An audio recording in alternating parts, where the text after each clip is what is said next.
Salve família, um novo episódio, Criative-se começando. Eu estou muito empolgado para a nossa conversa de hoje. Aqui hoje você vai ter uma imersão, um crescimento, você vai ser aguçado, você vai ser despertado para conhecer o livro mais poderoso que existe, o livro que é a Bíblia Sagrada, a Palavra de Deus, que é o manual para a vida, que é o livro do Criador para nós, e você vai crescer nessa experiência. Se você já lê a Bíblia, já estuda a Bíblia, eu sei que vai ter novidade para você. Se você ainda está se perguntando, né, como eu devo ler, como eu devo estudar, como eu vou viver uma jornada de transformação pessoal por meio da Bíblia, também acredito que vai ser muito relevante para você. E antes de mais nada, eu quero, antes de apresentar o nosso convidado de hoje, eu quero te convidar a ser parte daqueles que potencializam o nosso assunto, o que acontece nessa mesa, a nossa conversa.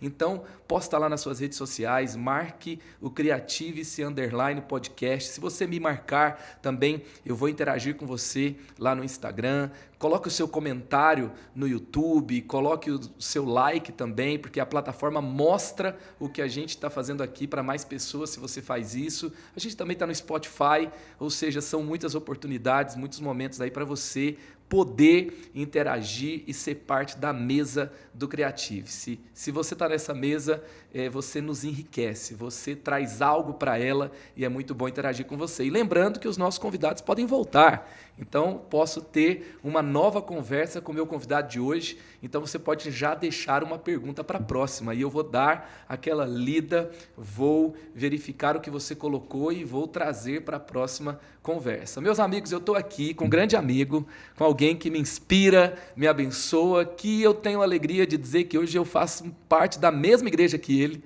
Ele está na igreja da cidade, ele é um biblista, ele é um teólogo, ele é um pai de 2 crianças maravilhosas, ele é casado com a Mara, ele é um filho de Deus que me inspira. Eu estou falando do pastor Matheus Soares.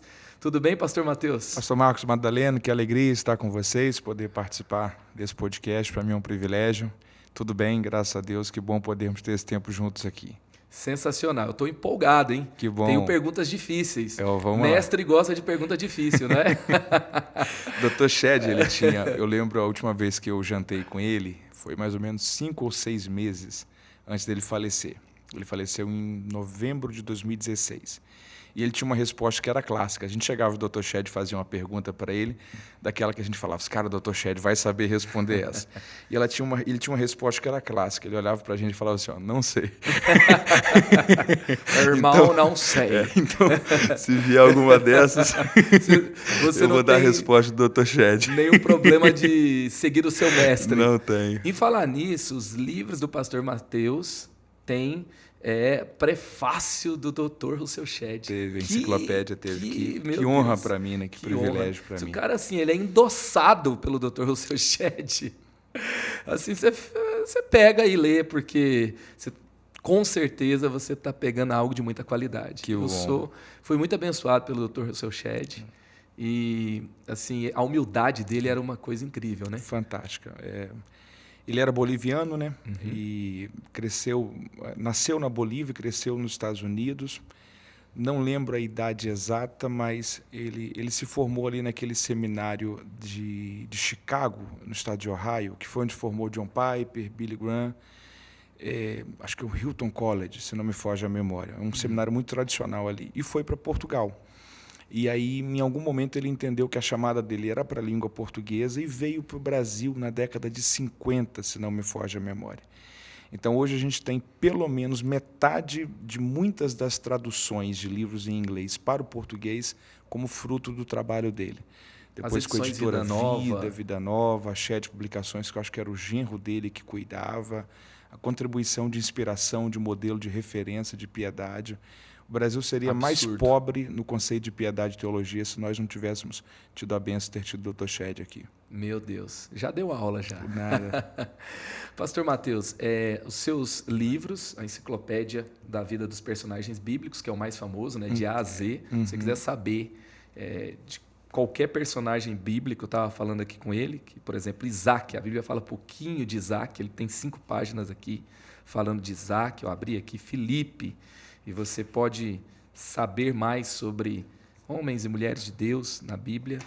É um livro riquíssimo. Ele também escreveu Manual Bíblico Expositivo sobre as Parábolas de Jesus, livraço também, e Guia do Estudante da Bíblia. E também o comentário, o documentário que você fez, Viajando pelo Mundo. É uma série de 9 volumes sobre história do cristianismo e geografia bíblica. Ela foi gravada em 4 anos e meio.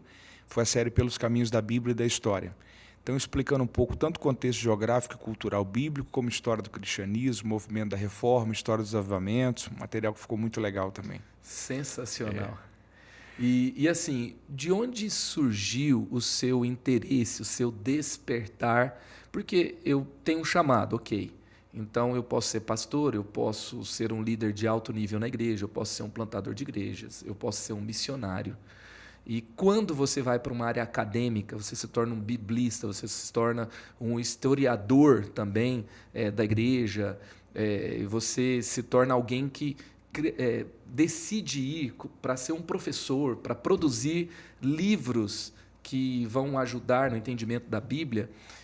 A gente não vê tantas pessoas hoje na igreja indo por essa linha. Uhum. Porque também talvez é um caminho mais longo. É um caminho assim, você vai lá, eu ouvi você dizendo que levou 7 anos para escrever a enciclopédia. Um pouquinho mais de 7 anos. E aí para publicar, para saber quem vai se interessar, né? Como eu vou distribuir, quem está comigo nessa, porque se você também não tem... Então é um caminho mais longo, é algo... Eu sei que conhecer a Bíblia é apaixonante, mas como que isso foi despertado no seu coração, na sua jornada? Eu tive a bênção de nascer em um lar cristão, um lar evangélico. Minha mãe era professora, então talvez isso influenciou em mim essa questão mais do conceito de ensino, esse conceito mais pedagógico. E quando eu tinha 6, 7 anos de idade, eu já frequentava com o meu pai o ambiente teológico. O papai estava cursando teologia. Então, minha irmã nasceu quando eu tinha 7 anos, então minha mãe tinha que ir à noite para dar aula e meu pai ia para o ambiente teológico, para a aula teológica, então eu ia com ele. Então, digamos que com 6, 7 anos ali, começou a ser despertada em mim essa questão do amor pela Bíblia, da questão do ensino. Comecei a pregar muito novo, com 14 anos de idade. Então, tudo aconteceu muito recente em relação à estrutura de idade. E foi uma grande bênção, porque isso me ajudou a ter um norte, uma direção, a desenvolver apego e amor também pelo estudo. Então, eu penso que essas duas linhas, tanto a influência do meu pai no campo teológico, como a influência da minha mãe na área da pedagogia do ensino, tenham sido duas coisas que podem ter ajudado a criar um pouco em mim essa configuração mais voltada para o ensino a partir da palavra de Deus. Muito bom. Então você herdou. Herdei. É tão bom quando a gente é despertado por algo que os nossos pais faziam, né? Verdade. É um modelo geracional que vai inspirando a gente, influenciando a gente. Isso também é fruto de pais que fizeram algo que nos inspiravam. Sim. Que despertou algo que a gente, puxa, eu faria a mesma coisa, ou sem a gente perceber, né? A gente acabou... A minha história tem a ver com isso também, né? Meus pais foram pastores de adolescentes por 18 anos. Olha que coisa. Então, estou eu aí no Ministério de Jovens há muito tempo também. Você cresceu certamente absorvendo experiências, lições que fizeram diferença no decorrer da caminhada. Com certeza. E você cresceu no ambiente de qual denominação? Qual Assembleia de Deus. Assembleia de Deus. Foi a minha origem, o começo da minha estrutura de pregação.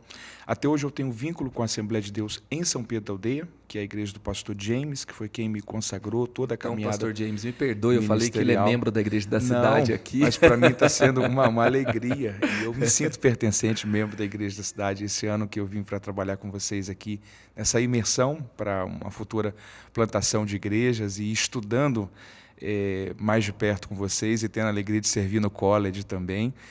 Mas eu sou pertencente da igreja da cidade, tenho o pastor Carlito como meu pastor, como uma pessoa muito querida que me inspira demais e está dentro, não tem nenhum problema não. É porque você tem a família que te gerou. Sim. E você está num processo, como você disse, você está numa imersão para um projeto futuro também. Sim. E faz parte o que a igreja da cidade tem construído hoje, não só para o Brasil, mas para o mundo, a nível de inspiração, de gerar um modelo de alcance, de influência de cidade. O que ela tem contribuído dentro do campo também de formação pedagógica. Eu não conheço outra igreja do Brasil que tenha a estrutura desde 0, 1 até 24, 25 anos. Uma igreja que tem uma estrutura hoje para você pegar a criança com 1 ano, naquilo que a gente chamava antigamente de creche ou berçário, e entregar essa criança com 24, 25 anos formada dentro de uma estrutura de nível superior. Uma jornada de crescimento. O modelo que a Igreja da Cidade construiu, o modelo de ministério pastoral que o pastor Carlito, junto com todo o time de pastores da Igreja da Cidade, construiu, é um modelo que tem inspirado milhares de igrejas no Brasil e no mundo, e para mim poder experimentar e desfrutar disso mais de perto é uma honra, um privilégio, é algo que eu estou sendo muito abençoado nesse tempo aqui com vocês. Sensacional. Eu também sou muito abençoado aqui, não é à toa que estou aqui há 20 anos, e eu sou de origem assembleiana. Para quem não sabe, eu cresci numa Assembleia de Deus, de Madureira. Meu tio-avô, o saudoso bispo Abigail Carlos de Almeida, ele foi o pastor da igreja que eu cresci na igreja Fama Sede, em Goiânia. Ali eu fui a todas as EBDs, eu aprendi muito sobre a Bíblia, aquilo que foi muito criticado, que é não ter TV. Né? Eu sei que isso pode ter tido impacto em algum ambiente, mas não ter TV na minha casa significou ler mais, significou brincar mais com os meus irmãos e também ter culto doméstico em casa. E meus pais compravam, eles investiam pesado, né? Em ter enciclopédias bíblicas para crianças. Então, eu li todas as histórias da Bíblia, muitas vezes, em casa. E isso foi muito importante para mim, para o meu desenvolvimento na fé. E eu queria te fazer uma pergunta sobre a questão da Assembleia de Deus mesmo, né? Então, você falou sobre o que é a Igreja da Cidade hoje. Então, o pastor assembleiano, esse guerreiro que está ali lutando, edificando a igreja, e ele é um guardião do fogo do Espírito Santo e também da sã doutrina e da palavra. E ele não precisa ter medo, então por exemplo, de uma rede Inspire, né? De uma influência, da gente aprender um pouquinho com eles e eles aprenderem um pouquinho com a gente. Não precisa ter medo, não. Tanto que existem dezenas de pastores que eu conheço, deve ter com certeza centenas de pastores da Assembleia de Deus fazendo parte da rede Inspire. E para quem talvez está assistindo o podcast e não conhece, é uma plataforma de auxílio à igreja local, uma rede de comunhão de pastores. São hoje pelo menos milhares de pastores. Na última reunião tinha 1.412 pastores conectados nessa rede, no Brasil e no mundo. Então são pastores que estão dividindo o mesmo momento de pastorearem em locais diferentes, em culturas diferentes, às vezes em estruturas denominacionais diferentes, mas pastoreando a mesma geração. Então você ter um ambiente que você tenha tanto ferramentas para te potencializar um ministério pastoral muito mais relevante na questão da atualização do ministério de jovens, de crianças, de casais, estrutura, tanto de diaconato para uma igreja que é mais histórica, de voluntariado para uma igreja que é mais contemporânea, mas uma rede que te auxilia no serviço local e que te cria comunhão e relacionamento com companheiros que estão desenvolvendo o mesmo trabalho. E você sabe muito bem, o ministério pastoral ele é tão isolado, desafiador, solitário. Ter um ambiente saudável que você possa ser inspirado, desafiado a crescer e a melhorar, como a Rede Inspire. Eu costumo dizer uma coisa: a Rede Inspire, quem não faz parte é porque não conhece. Olha aí. Se a pessoa entender o que é a Rede Inspire, ela não tem como negar fazer parte da Rede Inspire. Eu gostei muito daquele podcast que você fez com o Mário Rui Boto, quando ele falou sobre a questão do Evangelho, de que o problema das vezes a gente é não ter comunicado bem o Evangelho. Porque o Evangelho é a boa notícia, o cara está perdido e condenado. Aí a dívida dele foi paga e ele pode ser salvo. A boa notícia do Evangelho é a salvação. Se esse cara entender isso, ele não vai rejeitar isso nunca. Então a questão é comunicá-lo o que é o Evangelho. Se a pessoa entende o que é o Evangelho, é impossível ela rejeitá-la. Se um pastor entende o que é a Rede Inspire e como que ela está à disposição para servir, auxiliar e empoderar esse pastor no ministério local, ele não vai querer estar distante. Quem não está dentro ainda é porque não entendeu ou não conheceu. Não entendeu. Então, a Rede Inspire é uma bênção e que os próximos anos possam ser ainda maiores, que a gente possa ter pelo menos 100 mil pastores do Brasil conectados à Rede Inspire. E a Assembleia de Deus é impressionante, né? Ela é a maior igreja do Brasil hoje. Sim. De acordo com os últimos dados que eu li ali. É a maior igreja, sem dúvidas. Existem debates sobre dados, mas a questão, quando completou 100 anos, em 2011, tinha 22 milhões de membros. A grande força da Assembleia de Deus está na força do leigo, né? Então, por exemplo, eu comecei a pregar com 14 anos. Você vê na Assembleia de Deus alguém que tem uma facilidade para comunicar, cara, você já bota um terno e gravata nele e fala assim, cara, você vai trazer a palavra quinta tarde no círculo de oração. Esse cara, quando ele No vai grupo ver, ele já está familiar. pregando. Daqui a pouco ele vai pregar no culto à noite, vai pregar num domingo. Então ele se envolve muito fácil.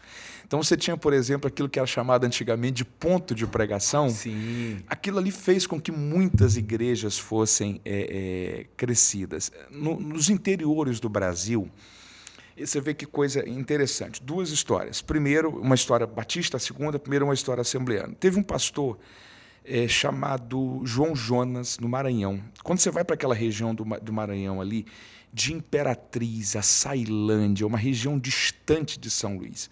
A Assembleia de Deus, por exemplo, em Imperatriz, ela chegou a 40 mil membros, com um pastor chamado hoje Raul Cavalcante. Quem plantou toda aquela região ali foi João Jonas, Uau. há 90 anos atrás. Então, era em cima de um burro, de um jegue, mas indo de local em local, evangelizando, crescendo. O João Jonas, se não me foge a memória, ele não tinha uma ordenação pastoral convencional. A Assembleia de Deus começa no Brasil por 2 missionários suecos, Daniel Berg e Naving. Daniel Berg nunca foi consagrado. São os batistas avivados. Batistas. E eles vieram da Suécia, passaram por... Eles não foram Passaram a por Azusa, né? não chegaram a ir a Eles Azusa. falam que passaram por lá. Não, eles não chegaram a ir a Azusa. Eles receberam a influência. Mas eles receberam, eu esqueci o nome, mas foi um pastor que esteve em Azusa, levou o movimento pentecostal para Chicago, e em Chicago eles receberam o batismo com o Espírito Santo, a evidência das línguas e um chamado para virem para Belém do Pará. É uma história muito interessante. Então, é aquelas histórias loucas que a gente olha hoje e fala assim, cara, ninguém entra numa aventura dessa, não. O Daniel Berg nunca foi consagrado nem a diácono. Uau! É uma coisa que pouca gente sabe. Gunnar Ving era pastor, formado pelo Seminário Batista nos Estados Unidos, mas então a força era a força do leigo. Não tinha aquela questão de, cara, você tem que fazer tanto seminário, tanto isso, tanto aquilo. Não, cara, você tem alguma fagulha de chama, vai para algum local e planta uma igreja. Então isso fez com que a denominação espalhasse pelo Brasil e crescesse muito. Eu acho que hoje, dentro da visão da internet, existe também uma globalização dentro das estruturas denominacionais. Nós não pegamos o tempo, ou se pegamos já o final, em que havia aquela barreira de, cara, você é assembleano, então você não tem nada a ver com presbiteriano, com metodista, com batista. Hoje a igreja entendeu que existe uma unidade em relação ao que está sendo feito. Se você pegar, por exemplo, todas as estruturas denominacionais hoje, todas elas, mais históricas e mais contemporâneas, existe uma influência direta da musicalidade americana. Ok? Você pega, às vezes, um congresso de jovens na igreja, na Assembleia de Deus, que tem 105 anos. Você vai no congresso de jovens deles, os caras estão contando a Elevation Worship. Ok? Então, hoje, com a internet, a globalização, talvez as estruturas mais antigas ainda tenham... Todo mundo aprendeu alguma coisa com a pregação do T.D. Jakes. Sempre. Todo mundo é o momento que é dar uma crescida e ser um T.D. Jakes ou na pregação. Ou o cara leu um livro do Rick Warren, ou então leu de algum pastor, por exemplo, Andy Stanley. Enfim, a influência americana, ela faz toda a diferença hoje para a estrutura brasileira e alcançou todas as classes. Também foi, né? Foi importante. Foi com a Hillsong. Por mais, os louvores da Hillsong entraram na Igreja Batista, Assembleia, Presbiteriana, em tudo que é lugar. É que os Estados Unidos concentrou mais foco, né? Sim. Você teve a Bethel. Com certeza, com certeza. Teve vários movimentos. A Elevation, a Bethel, Jesus Upper Culture. Room, Jesus Culture, muita coisa saiu dali. Então, acontece nos Estados Unidos, agora em 10 anos chega aqui. Agora a Vilas Boas, que estão exportando as músicas para fora também. Então, é o worship brasileiro. Né? Yeshua eu ouvi na Angola, eu ouvi eu ouvi em Portugal, ouvi igreja sueca cantando Yeshua, a igreja alemã. Olha, então teve minha origem, então, é dentro de toda essa estrutura da Assembleia de Deus, eu comecei a pregar muito cedo. Mas tipo, com 16, 17 anos, eu já estava viajando para outro país para pregar. Então, foi tudo muito, muito novo. 16 para 17 anos. 16 para 17 anos. Eu casei com 19. Hoje você já está com uns 25 anos. Papai queria estar com 25, estou com 33. 33, tem um tá colega, muito novo, tem um gente. colega que falou que eu estou que nem caminhão de prefeitura, novo, mas destruído. Eu perdi muita noite de sono viajando. Eu estou lutando para cuidar da saúde agora, para me recompor. Dá para dar uma descansadinha no hotel? Às vezes não. Às vezes você para, tem que preparar um conteúdo. A esposa ficou em casa acordando à noite com as crianças Você estava dormindo nessa hora. Mas às vezes você chega em um hotel muito cansado, você dorme um pouco à tarde. Que nem amanhã eu vou ao Goiás. Amanhã eu prego em Caldas Novas à noite. Olha só. Uma conferência de pastores da Assembleia de Deus. Eu não sei a distância de Goiânia para Caldas Novas. 2 horas. Mas eu sei que meu voo aqui é 6 da manhã em Guarulhos. Então, quando for 3 da manhã, eu tenho que estar acordado. Amanhã eu tenho que dormir um pouco à tarde para conseguir render à noite. Não, você está bem. Então, essa logística cansa. Eu queria estar melhor. Não, tá bem, mas toda essa origem fez para mim toda essa diferença. Dentro dessa questão dessa veia pentecostal e essa veia também mais do ensino.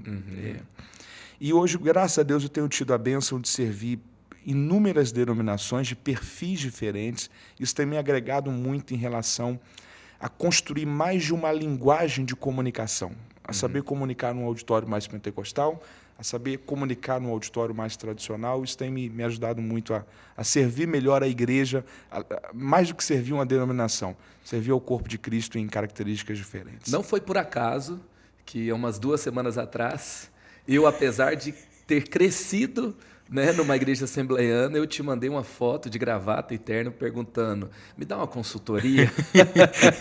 Vou pregar hoje no ambiente, o pessoal aqui tá... O pessoal da África.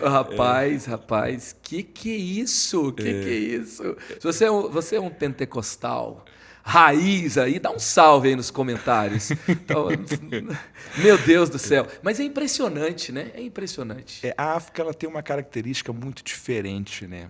A África, ela lida... assim, perdão, eu vi ali, porque eu cresci no ambiente assembleiano. Eu fui batizado no Espírito Santo em um ginásio em Goiânia.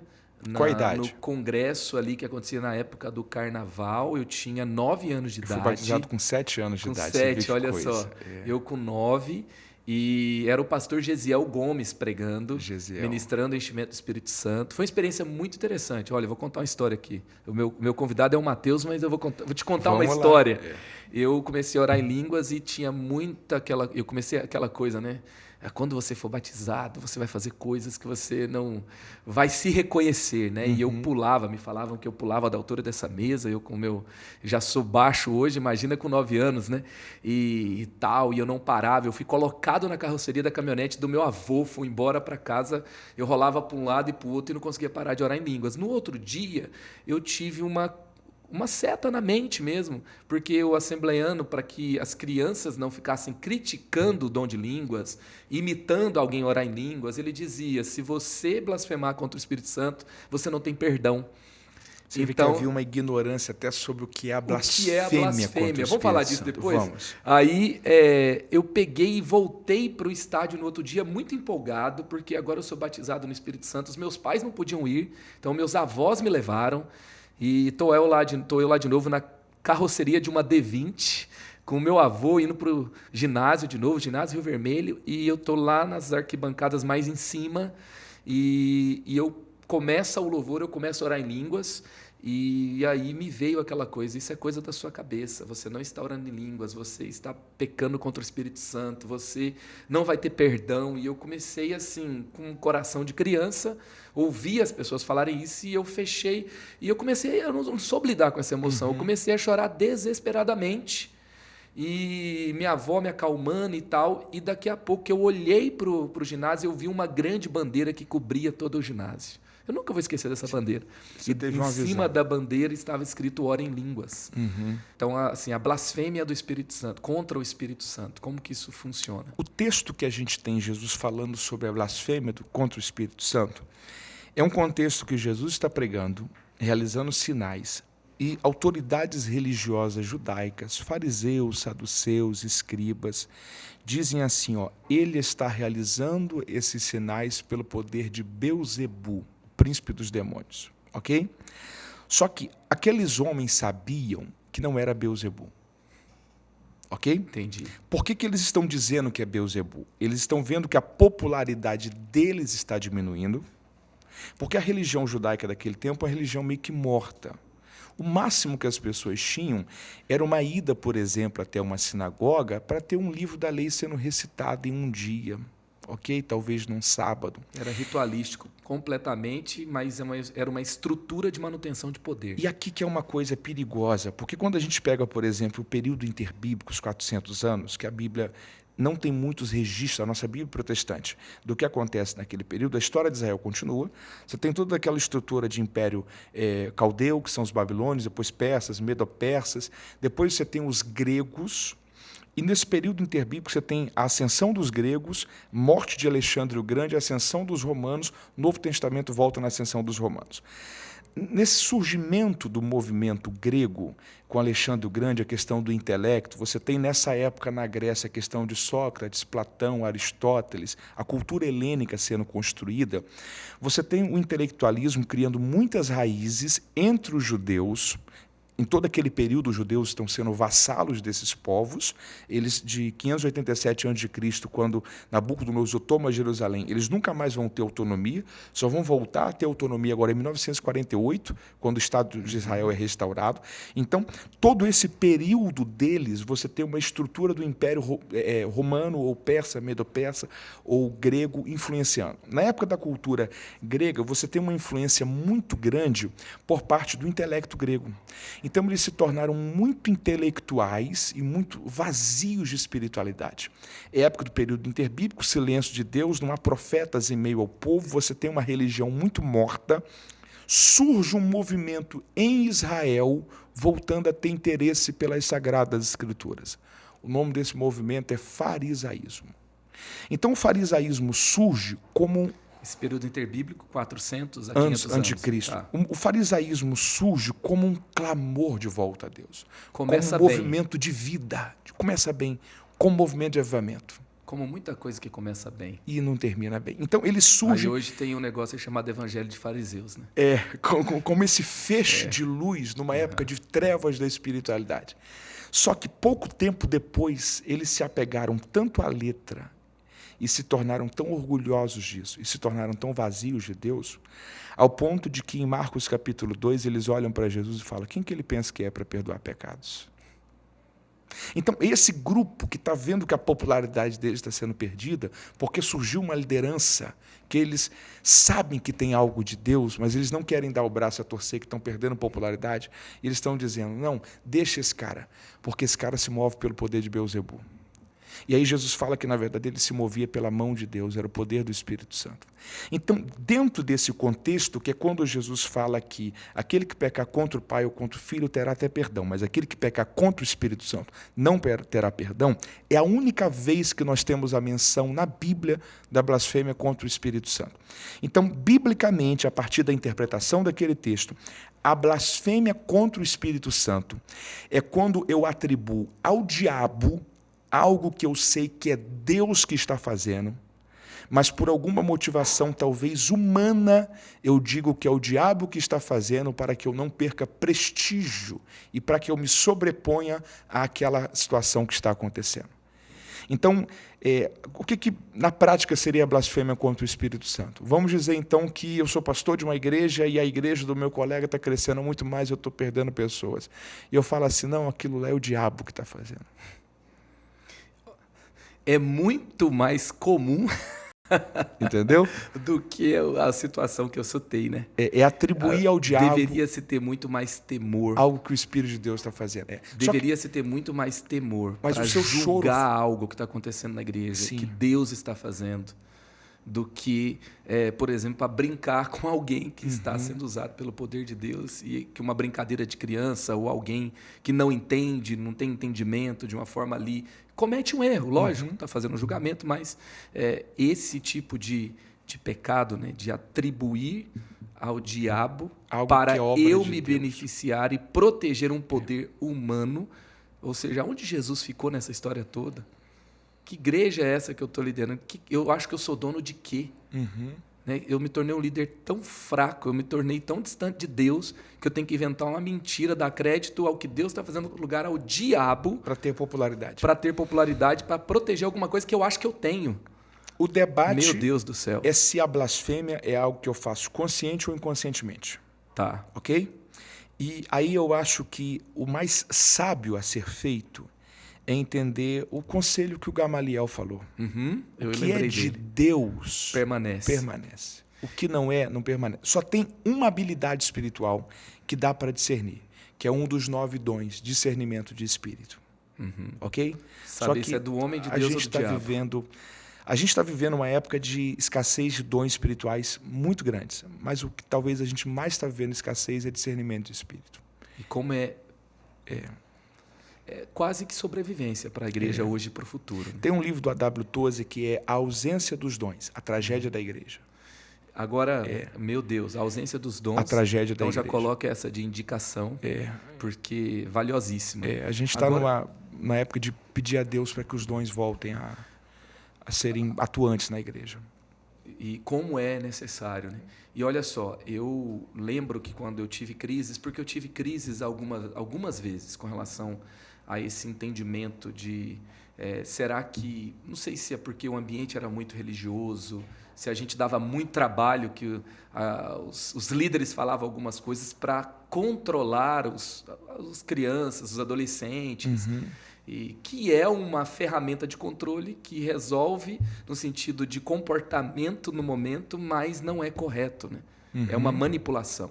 Mas eu tive, assim como criança e adolescente, eu tive algumas crises com relação a isso. Eu me lembro de um conselho que eu acredito que foi uma palavra de sabedoria, que um irmão, um pastor me deu. Ele falou assim, olha, deixa eu te falar uma coisa sobre blasfêmia contra o Espírito Santo. Se você está se sentindo mal por alguma coisa que você falou e você está se perguntando se foi uma blasfêmia contra o Espírito Santo, essa ação em você é do Espírito Santo, porque ele te convence do pecado, da justiça e do juízo. Se você blasfemou contra o Espírito Santo, como Jesus falou, você não tem perdão, você não tem mais a atuação do Espírito Santo em você.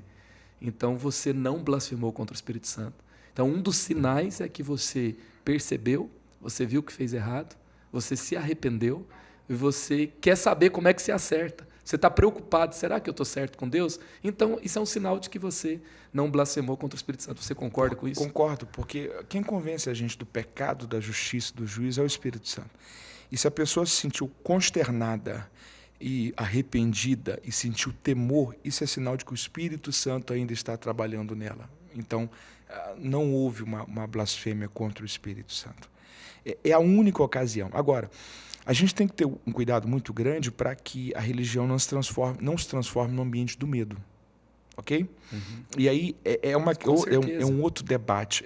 A gente é tão ruim quando você vê pessoas que o evangelho, ao invés de libertá-la, emburreceu a pessoa. Meu Deus. Aquilo que é um convite à liberdade, entendido de forma errada, se tornou um fanatismo, uma prisão. Ok? O evangelho é o ambiente da alegria, dos valores do reino de Deus, que é justiça, a paz e a alegria, não o ambiente do medo. Ok? É que, infelizmente, se eu estou usando medo é porque eu estou tentando fazer algo que a presença de Deus que não está lá não está fazendo, e eu estou tentando fazer com o braço. Né? E aí é um outro problema, porque todo o ambiente do poder, ele é um ambiente muito fácil para você exercer autoritarismo. Ok? Sim. E se a pessoa não entender que o ambiente do evangelho é um ambiente que ele não condiz a nossas estruturas humanas de poder, que o propósito não é você aprisionar, mas é você conduzir a liberdade. Uau. Aí a pessoa assimila errado o evangelho e usa o medo para aprisionar a pessoa. E eu voltei a orar em línguas e nunca mais parei. Tive muitas experiências assim, foi muito forte, muito poderoso para mim. E nunca deixei, então, de investir nesse relacionamento com o Espírito Santo. Né? Eu acho que tem alguns focos que nenhuma geração é igual a outra, nenhuma configuração do que Deus faz em uma geração vai ser igual à configuração do que Deus faz na outra. Mas eu acho que tem duas coisas que a gente precisa pensar com muito cuidado para que a próxima geração não perca. Primeiro é a questão da evidência dos dons espirituais. Ok? O dom de línguas não é a única manifestação que você acredita assim, que você é cheio do Espírito Santo? Eu acredito que é um debate que está em volta. Não vou te complicar aqui. É um debate que está em volta se as línguas estranhas são a única evidência de que uma pessoa é batizada com o Espírito Santo. O Batista não acredita assim. Hoje a Igreja da Cidade não acredita assim. Uhum. Né? E só me fala do debate, né? Há ala que acredita que é a única evidência que a pessoa, para ser batizada com o Espírito Santo, tem que ter a evidência dos dons de línguas, e a área que acredita que não. Um dos principais ensinadores que a Assembleia de Deus teve foi o pastor Antônio Gilberto. Ele ensinava que existe o batismo no Espírito Santo e o batismo com o Espírito Santo. Era outro debate polêmico. Ele dizia que o batismo com o Espírito Santo era na salvação e com o Espírito Santo era para a evidência de línguas. É um debate muito grande, porque se a gente pegar historicamente, você vai ter de volta a evidência das línguas estranhas de modo mais constante.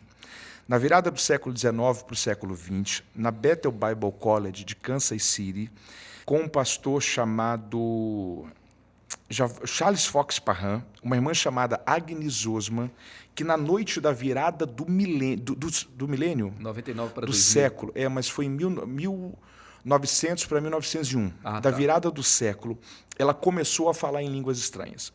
Só que por 3 dias ela falou chinês de forma ininterrupta. Uau. Ok? O esposo dela não conseguia se comunicar com ela.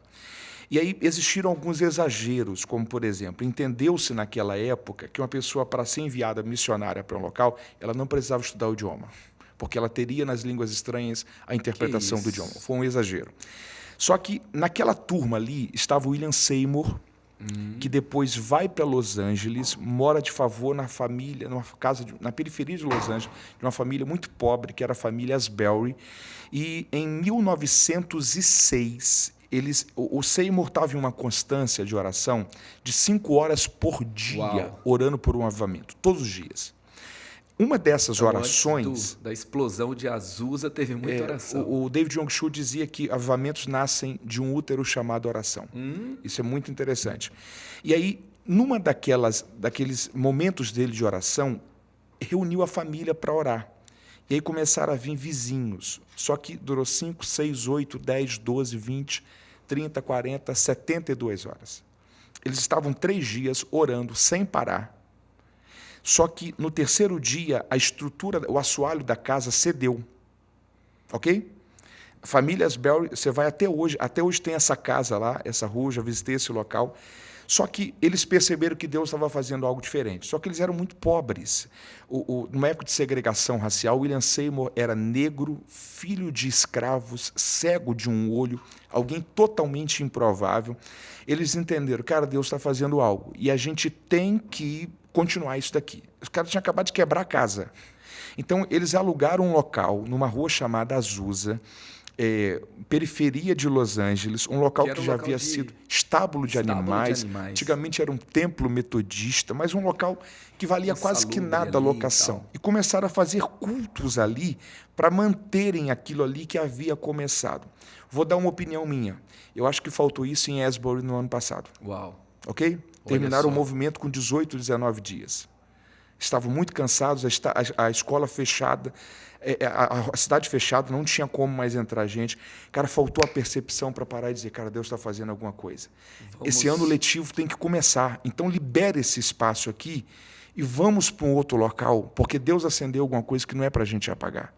Ok? Foi época de carnaval. E não é para atrapalhar também e não era para atrapalhar o calendário de um ano letivo. Ok?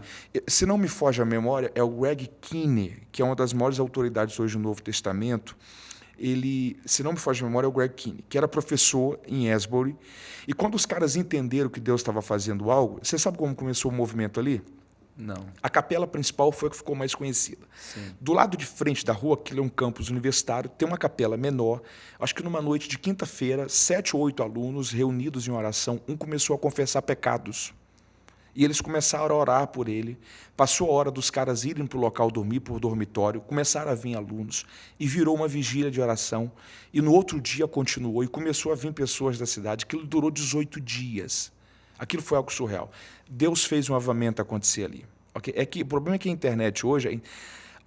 Esses dias eu ouvi uma coisa que eu achei interessante. Falou assim, cara, você pode ser de esquerda, de direita, calvinista, arminiano, pré-tribulacionista, pós-tribulacionista, mas, por favor, não seja chato. Eu achei aquilo incrível. A internet está cheia de gente Tem gente chata. que é mais arminiano do que cristão. Tá cheia de gente chata. Então, e calvinista a mesma coisa os também. fiscais de avivamento começaram a dizer, não, isso daí não é avivamento, é ajuntamento, é um culto alegre. E começou. Cara, aquilo ali, não tem dúvidas que tinha todas as características de um avivamento. Porque começou com confissão de pecados, com derramamento de Deus, e começou com um grupo de jovens. Então a molecada pegou o violão e começaram a fazer cultos. E aquilo ali começou a envolver, e o mundo começou a chamar a atenção, e tinha gente do mundo inteiro começando a ir para ali. E aí, lá pelo 8º ou 9º dia, eu sei que os caras contam a história, que o corpo docente teológico, os caras falaram assim, cara, vocês não vão fazer nada, vocês não vão dar uma palavra, pregar. Eles disseram, não, Deus começou a fazer por eles. Então Deus está fazendo por eles. Os caras estavam ajudando a arrumar carro em estacionamento. Que isso. Ok? Uau. Então, Deus fez algo ali. Só que lá pelo 12º ou 3º dia, os caras começaram a ficar muito debilitados, os jovens, fisicamente, por causa de dias constantes de culto. Então eles entenderam, acho que foi a 6ª noite que parou. Então eles foram, interromperam aquilo ali e ficou o registro. Quem experimentou, experimentou. Eu tenho amigos que foram naqueles dias e disseram assim, Mateus, era algo simples, mas extraordinário. Não tinha nada assim surpreendente. Era um grupo de gente cantando, mas havia uma presença de Deus naquele auditório, na cidade, em torno. Eu falo isso, eu me arrepio. Havia um derramar de Deus. Deus escolheu aquele lugar para fazer algo naquele momento. Historicamente, avivamentos, eles... Talvez um outro bate-papo para a gente trabalhar no outro dia. Só que avivamento, ele sempre... Em todos os avivamentos você tem uma liderança. Ok? Tem alguém que se sobressai dando algum destino, dando uma condução, navegando, conduz, sendo bom mordomo daquilo que Deus está derramando. Não é que a gente consegue administrar o que Deus faz, Sim, comandar, não. De jeito nenhum. Mas gerir aquele movimento daquilo que está acontecendo. Você pega, por exemplo, Evan Roberts, no país de Gales, durou 9 meses, 100 mil pessoas se converteram em 9 meses. Uau. O principal esporte do país de Gales era o rugby. Isso foi em 1904. Azusa em 1906, Evan Roberts, país de Gales, em 1904. Em 1904, o campeonato de rugby foi cancelado, porque as pessoas não iam para o estádio. As pessoas só iam para a igreja. Então, eles contam que os alcoólatras, por exemplo, chegavam aos pubs, aos bares para beber, e no que vinha a bebida, eles não conseguiam beber. Eles começavam a chorar e saíam dali para o ambiente da igreja ou voltar para o ambiente da sua casa. Porque avivamento é mais do que Deus faz em uma igreja. Avivamento é uma presença de Deus que desce sobre um lugar. Avivamento acontece como epicentro. Já viu o terremoto? O terremoto acontece no epicentro e a partir daquilo ali espalha. Evan Roberts viveu um epicentro de um avivamento em 1904 em Gales. Azusa viveu na casa da família Asbury, na rua Bonnie Blair, em 1906. É o que o pastor Carlito fala. O avivamento é quando o fogo desce, mas espalha. Só que tem um lugar que ele desce. Ok? É o epicentro. Começa ali. Dali se espalha.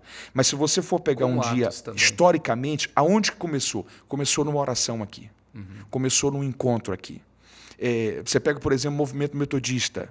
Aonde começou? Começou em Oxford, com aquilo que era chamado do Clube Santo, que era o John Wesley, Charles Wesley e George T. Field. Você pega Azusa, casa da rua Bonnie Blair. Você pega avivamento do país de Gales. Você tem uma reunião de oração de jovens. Até o Jesus Revolution. Você sempre tem. Movement. Outra coisa interessante que mexe comigo.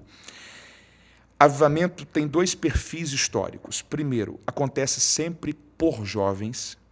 Ok? Você pega a maior massa de convertidos é de jovens. Lutero, Edwards, Evan Roberts, Wesley, Charles Finney.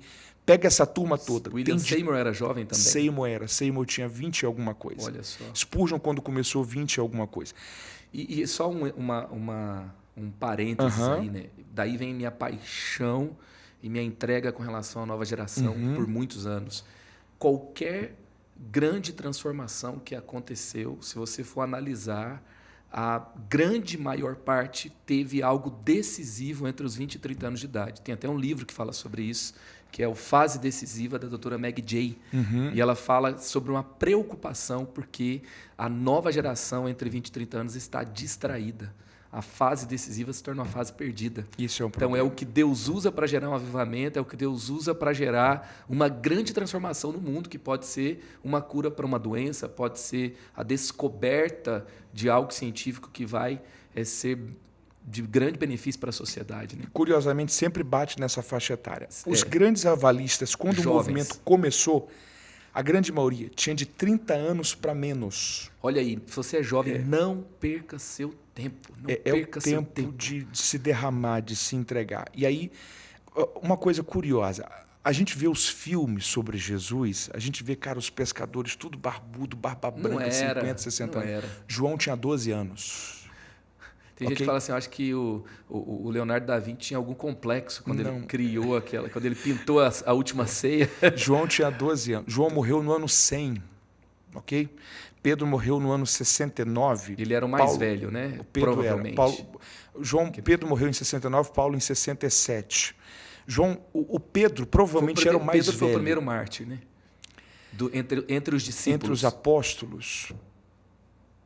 O primeiro mártir é Estevão, mas assim, é relatado em Atos. É relatado em Atos, sim. A Bíblia relata o martírio de Pedro? Eu acho que não. Relata a prisão em Atos 12. A tradição diz que ele morre em 69, sim, no reinado de Nero, em Roma. Sim. Mas, enfim, voltando a esse ponto, toda aquela estrutura ali era de jovens. Jesus começou o ministério dele com jovens. Essa é a chave. Jesus começou o ministério dele com jovens. A galera de 12, 14, 16, 18. Jesus foi um líder de jovens. Maria, Jesus foi um líder de jovens. Jesus foi, eu não vou dizer bom. O primeiro líder de jovens, porque a gente tem, por exemplo, Elias com a escola dos profetas, mas na nova aliança, Jesus começou o ministério dele com jovens. Maria, por exemplo, as pessoas acham que Maria tinha 25, 30 anos. Maria tinha 12 para 13 anos. E eu gosto muito dessa conversa, porque eu vou te fazer umas consultorias. Tá? Só fechando esse assunto, pegar umas consultorias. Na cultura judaica, se a moça começa o período menstrual, ok? Ela já está pronta para formar família. Então, ela já se casa, 12 para 13 anos de idade. Então, essa é uma coisa, fechando esse raciocínio. Primeiro, os grandes avivamentos começaram com jovens. Cara, então você que é jovem, que está ouvindo esse podcast, você precisa se entregar para Deus. Você precisa clamar a Deus. Deus, qual é o teu propósito para a minha vida? Porque muita coisa que vai florescer quando você tiver com 50, 60, 70 anos vai começar a nascer agora, na sua juventude. Tem uma coisa curiosa que é o seguinte, mais de 70% dos prêmios Nobel foram dados a pessoas com mais de 65 anos de idade. Que é a ideia de que o reconhecimento só vai vir lá na frente. Só que se você pegar esse histórico, essa turma nova colocou o coração, se envolveu. Não tenha dúvida. Então tem a ver com essa faixa etária. E aí, outra coisa que é fantástica. Primeiro, os grandes avivamentos começaram com jovens. Segundo, só existe um avivamento na história que não foi com um pastor. George Whitefield. Isso é outra coisa curiosa da história dos avivamentos. Moody era pastor, Edwards pastor, Martinho Lutero pastor, William Seymour, dentro do período do avivamento, foi o pastor do movimento de Azusa. Evan Roberts foi pastor daquele período, ok? Então, avivamentos acontecem como pastores.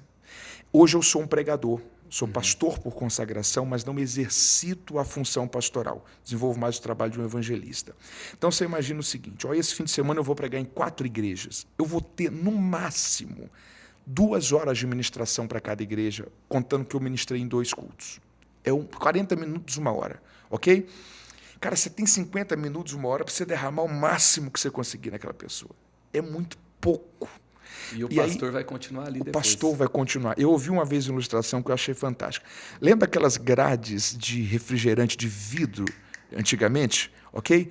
Você imagina um cara sentado com uma caixa daquela ali, com 20 garrafas e uma mangueira de água. O pregador está fazendo isso daqui. Ele joga um pouco de água em cada uma, mas ele não enche nenhuma. O pastor está diante da mesma caixa, com a mesma mangueira, com a mesma água, com uma garrafa. Muito bom. Mas ele enche por inteiro. Muito bom. Ele transborda. É por isso que ministérios pastorais relevantes são ministérios pastorais de um tempo longo em um local. Porque é literalmente uma transferência de visão, de cultura, é compartilhar. Formação de formar, pessoas. É fazer o download inteiro Uau. nessa nova pessoa. Muito então, bom. isso é algo que um pastor consegue fazer, um pregador não consegue. O máximo que ele consegue, às vezes, é passar... Cara, o cara encontra você 20 anos e fala assim, cara, eu estava num momento difícil, aquela palavra que você me deu uma direção. Você fala, glória a Deus, fiz a decisão por Jesus, voltei para a igreja naquele culto, aleluia. Mas eu não consegui acompanhar, não gerei, não construí cultura, não fiz nada. O pastor faz. Não dá para desprezar de forma nenhuma o trabalho de um pastor e do que ele está fazendo ali dia a dia, investindo naquelas pessoas constantemente. Essencial. É questão de sobrevivência. Então, essa é uma coisa interessante sobre os avivamentos. Primeiro, passa por pessoas jovens. Segunda, passa por pastores. George Whitefield não foi pastor, mas no final da vida dele, o Whitefield ele era calvinista, o Wesley arminiano, eles eram da mesma estrutura de ensino, se formaram em Oxford, só que no final da vida, o Wesley morreu com 92 anos e o Whitefield com 56. Mas o Whitefield, no final da vida, falou uma coisa muito curiosa. O Whitefield falou o seguinte, eu cometi um erro. Ele disse, eu não arrebanhei minhas ovelhas. Na época, o Whitefield era muito mais relevante do que o Wesley. Hoje quase ninguém conhece o Whitefield, mas todo mundo conhece o Wesley. Uau. Ok? Sim. Wesley fundou o metodismo, teve a estrutura denominacional. Na mente dele, ele era anglicano. Ok? Esses homens eles não conseguiram perceber a transição a partir dele. Na mente de Lutero, ele morreu um católico reformado. Ok? Sim. Porque em nenhum momento o desejo dele é vou acabar com a Igreja Católica. A ideia dele era, cara, eu vou reformar isso daqui, porque isso aqui está errado. Ele não fez, na cabeça dele, ele não fez a reforma. Não era criar uma denominação. Tipo, não vai começar uma história a partir de mim. O Wesley, na mente dele, cara, é um camarada anglicano. Se você pega, por exemplo, o grande debate teológico entre Calvino e Armínio, a treta não deu na época dos caras, foi os discípulos. Então eram os caras dois que estavam de boa. pegaram o método depois, disseram o seguinte, não, cara, foi uma virada de página, começou daqui para cá, então vamos dar um outro nome, um outro movimento. Tem estudiosos até que falam que acrescentaram algumas coisas, né? Eu acredito à luz do debate. Sim, eu acredito que sim. À luz não, né? No calor do debate. Passa muito pela interpretação, mas enfim. Então, e aí eu resumiria um terceiro ponto para a gente fechar o assunto de avivamento para entrar num outro assunto. Avivamentos não duram muito tempo. Ok? O despertar não dura muito tempo. Evan Roberts durou 9 meses. Azusa, 9 anos depois, não tinha mais nada. A gente vai hoje na rua Azusa, cara, não tem nada, tem uma placa. 9 anos depois não tinha mais nada. Edwards viveu aquilo que foi chamado de 2 ondas.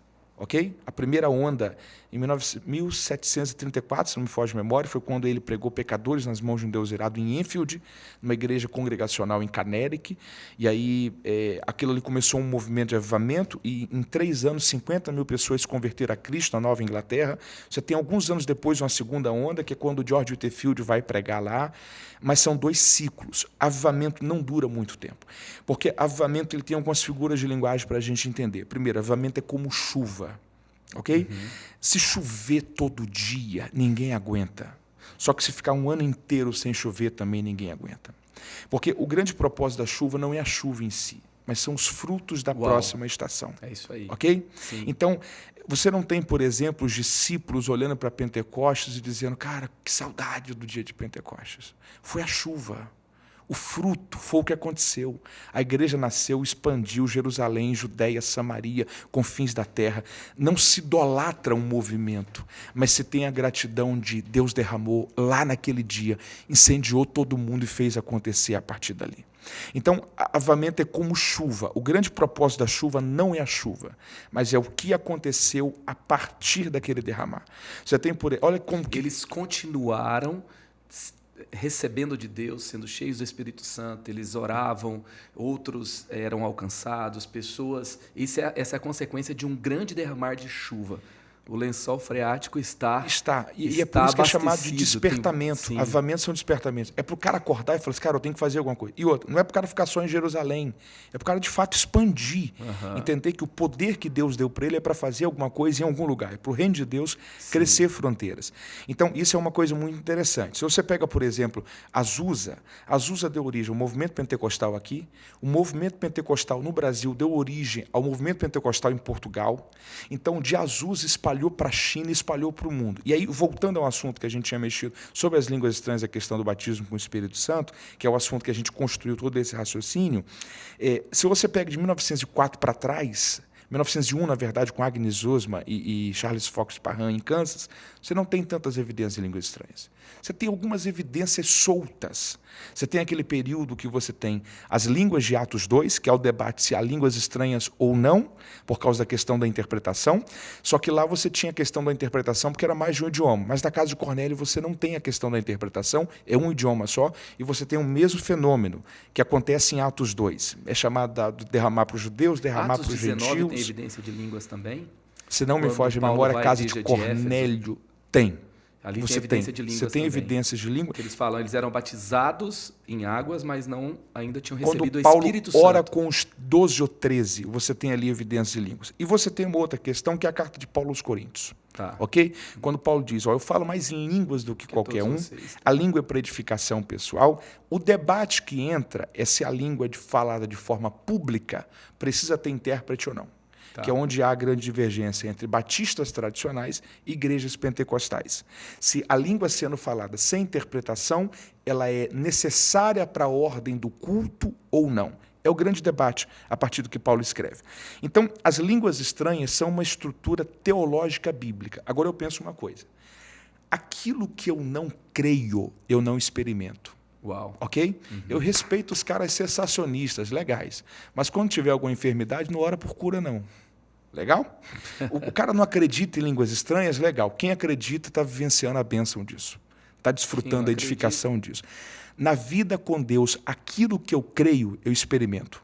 Aquilo que eu não creio, primeiro, eu não experimento. E segundo, se eu não experimentei, eu não tenho autoridade para falar. Uau.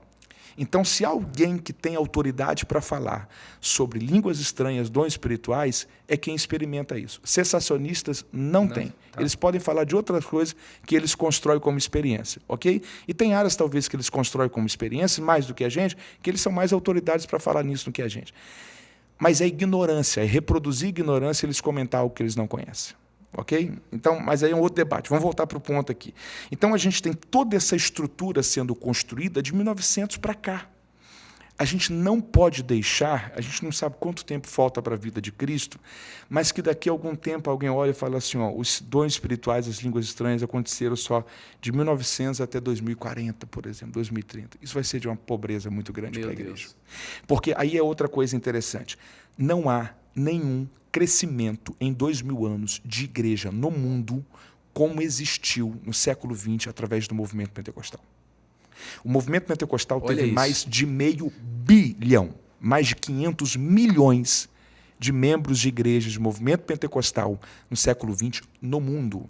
Só no Brasil foram mais de 22 milhões de membros da Assembleia de Deus. Sem falar batistas renovadas, sem falar metodistas renovadas.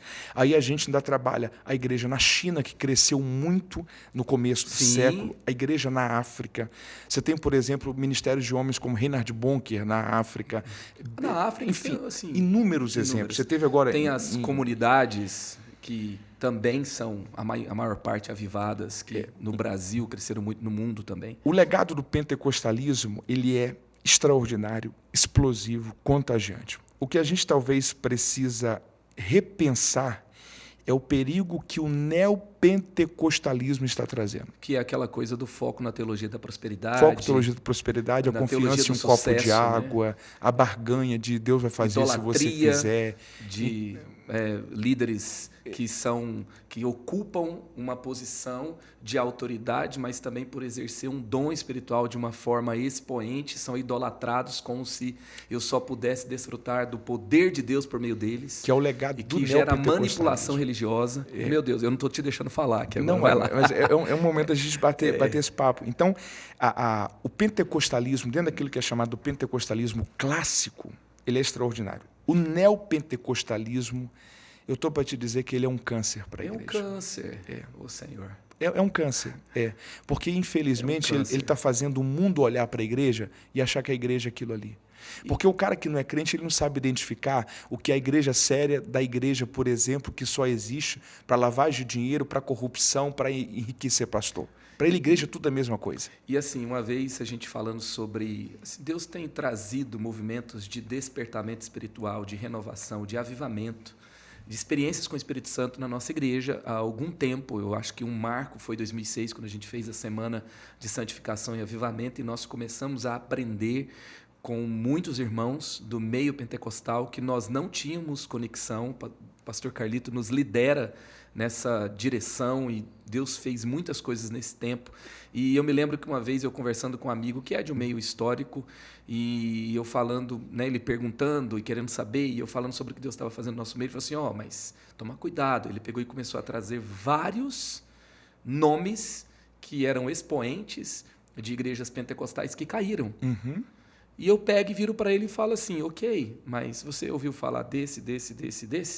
Que eram pessoas de igrejas históricas, que eram ambientes que não eram de ambientes de avivamento. Gente correta. Tradicionais, que no final tiveram quedas também decepcionantes. Uhum. E eu falo, será que o problema está no...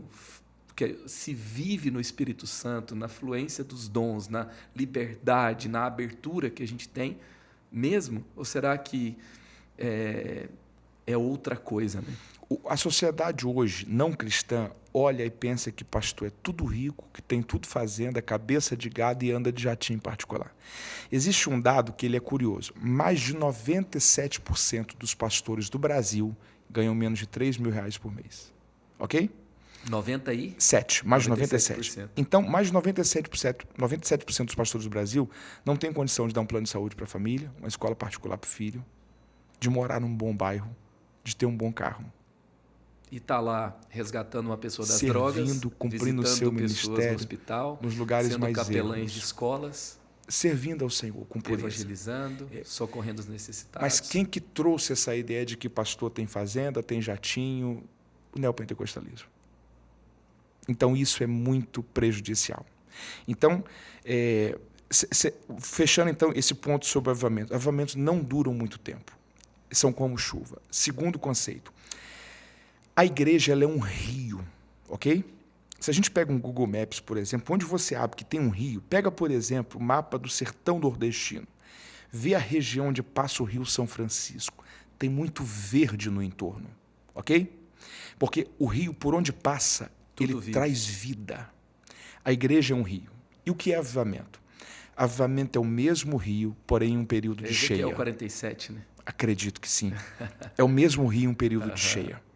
Ok? Sim. Porque no avivamento que levaria-se 10, 20, 30 anos de um ministério pastoral bem construído para ter de resultado, no avivamento você vive um. Ok? Porque o avivamento sai do controle da gente. É um derramar de Deus. Aí alguém pode falar assim, então o avivamento é uma visitação de Deus? É uma visitação de Deus. Mas como que Deus pode então visitar se Ele está presente em todos os lugares? Então Deus não é onipresente? O texto que é mais clássico de avivamento na Bíblia é Abacuque 3:2, quando Abacuque diz, aviva o Senhor a tua obra. Só que no verso seguinte, ele diz o seguinte, Deus veio de Temã. Espera aí, como que Deus veio de Temã se Ele é onipresente e está em todos os lugares? Porque avivamento não tem a ver com a presença de Deus. Avivamento tem a ver com o derramar de Deus. Então, Deus está presente em todos os lugares, mas o derramar dele não. Avivamento é essa chuva, é esse derramar. É quando Deus escolhe um lugar, uma cidade, uma liderança, um tempo, e Deus se derrama ali, é o epicentro.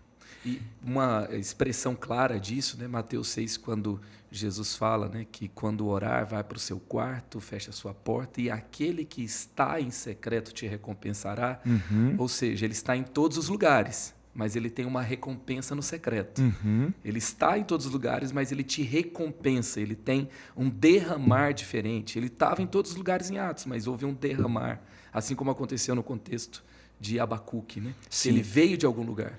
E aí é uma questão muito curiosa, porque trabalhando nesse texto, por exemplo, do avivamento, do momento de oração em secreto, é que a ausência de um avivamento local não pode nos impedir de viver um avivamento pessoal.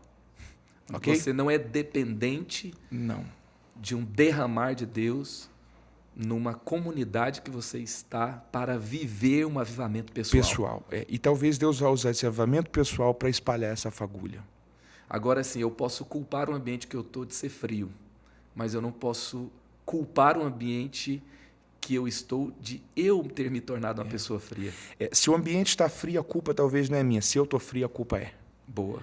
Então, essa responsabilidade pessoal para o avivamento, ela é fundamental. Fundamental. Assim, para que a gente construa ambientes saudáveis, né, na sua opinião, de acordo com o que você tem empenhado no estudo da palavra, estudo dos avivamentos, o que Deus fez ao longo da história, o que uma igreja ela deve fazer? O que uma igreja deve, como eu devo liderar à luz da Bíblia, formando pessoas com saúde espiritual e não dominando com poder? Boa pergunta. Eu acho que essa é a pergunta mais vamos fazer a você. Na minha humilde opinião, eu acho que o segredo está em a gente seguir o modelo de Jesus. Seguir o modelo de Jesus. Se a gente seguir o modelo de Jesus, não tem como dar errado. Ok? Sim, não tem. Você imagina que Jesus estava diante do cara que ia traí-lo. E Jesus olhou para ele e chamou de amigo. Colocou do lado. Ok? Sim. Você imagina Jesus chegando, por exemplo, para a mulher que foi pega em ato de adultério, que a lei dizia que tinha que apedrejar. E ele olhou para ela e falou assim, você está disposta a viver uma nova vida? Estou. Então vamos fazer uma coisa, vai e não peques mais. Como assim? Eu prefiro te recuperar do que te perder. Eu prefiro te restaurar do que te expor. Imagina Jesus, porque no Ministério da Reconciliação... Ele está confrontando ali uma estrutura de poder. Ele está confrontando a estrutura de poder. No Ministério da Reconciliação, não é a parte que ofendeu que procura, é a parte ofendida. Porque quem negou foi Pedro, mas quem procurou Pedro para a reconciliação foi Jesus. A receita de Jesus sempre vai ser a receita de entender que a igreja, o evangelho, o reino de Deus é um ambiente não para pessoas perfeitas, mas para pessoas que entenderam que não são perfeitas, mas não desistiram de lutar pela perfeição. Eu gosto muito da ideia de que santidade é o destino, santificação é o caminho. É o processo, né? É o processo, esse caminho. Então, eu penso, em meu ponto de vista, que o modo da gente construir lideranças cada vez mais parecidas com Jesus é esse sentimento mesmo da compaixão, ok? Sim. Porque se você se coloca no lugar do outro, ok? Você sempre vai estar disposto a ajudá-lo. E aqui tem uma coisa muito curiosa, porque quando Paulo escreve aos Colossenses, que ele fala assim, suportai-vos uns aos outros em amor, ele mexe nisso. Porque na nossa cultura, se você olha para alguém e fala assim, cara, você tem que suportar fulano, você tem que aturar, ok? É a ideia do cara que é chato, ranzinzo, ruim de jogo, mas você trabalha junto com o cara, então você tem que ir levando o cara no banho-maria.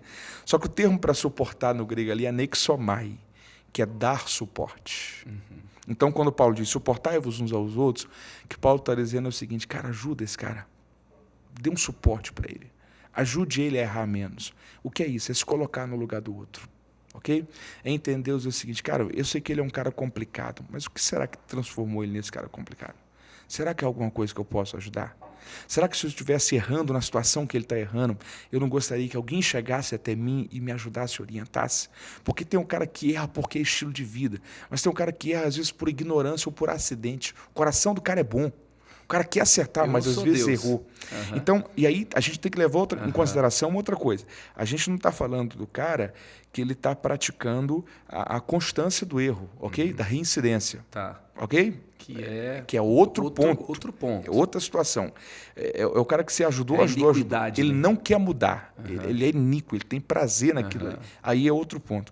Mas eu penso que para a gente construir cada vez mais uma estrutura cristã, eu não vou dizer nem humanizada, não, mas cristã, dentro da boa gestão do que a igreja do reino de Deus tem a ver com entender pessoas como pessoas, me colocar no lugar dela e entender o que será que eu posso fazer para ajudar essa pessoa a corrigir, a deixar de errar, a melhorar.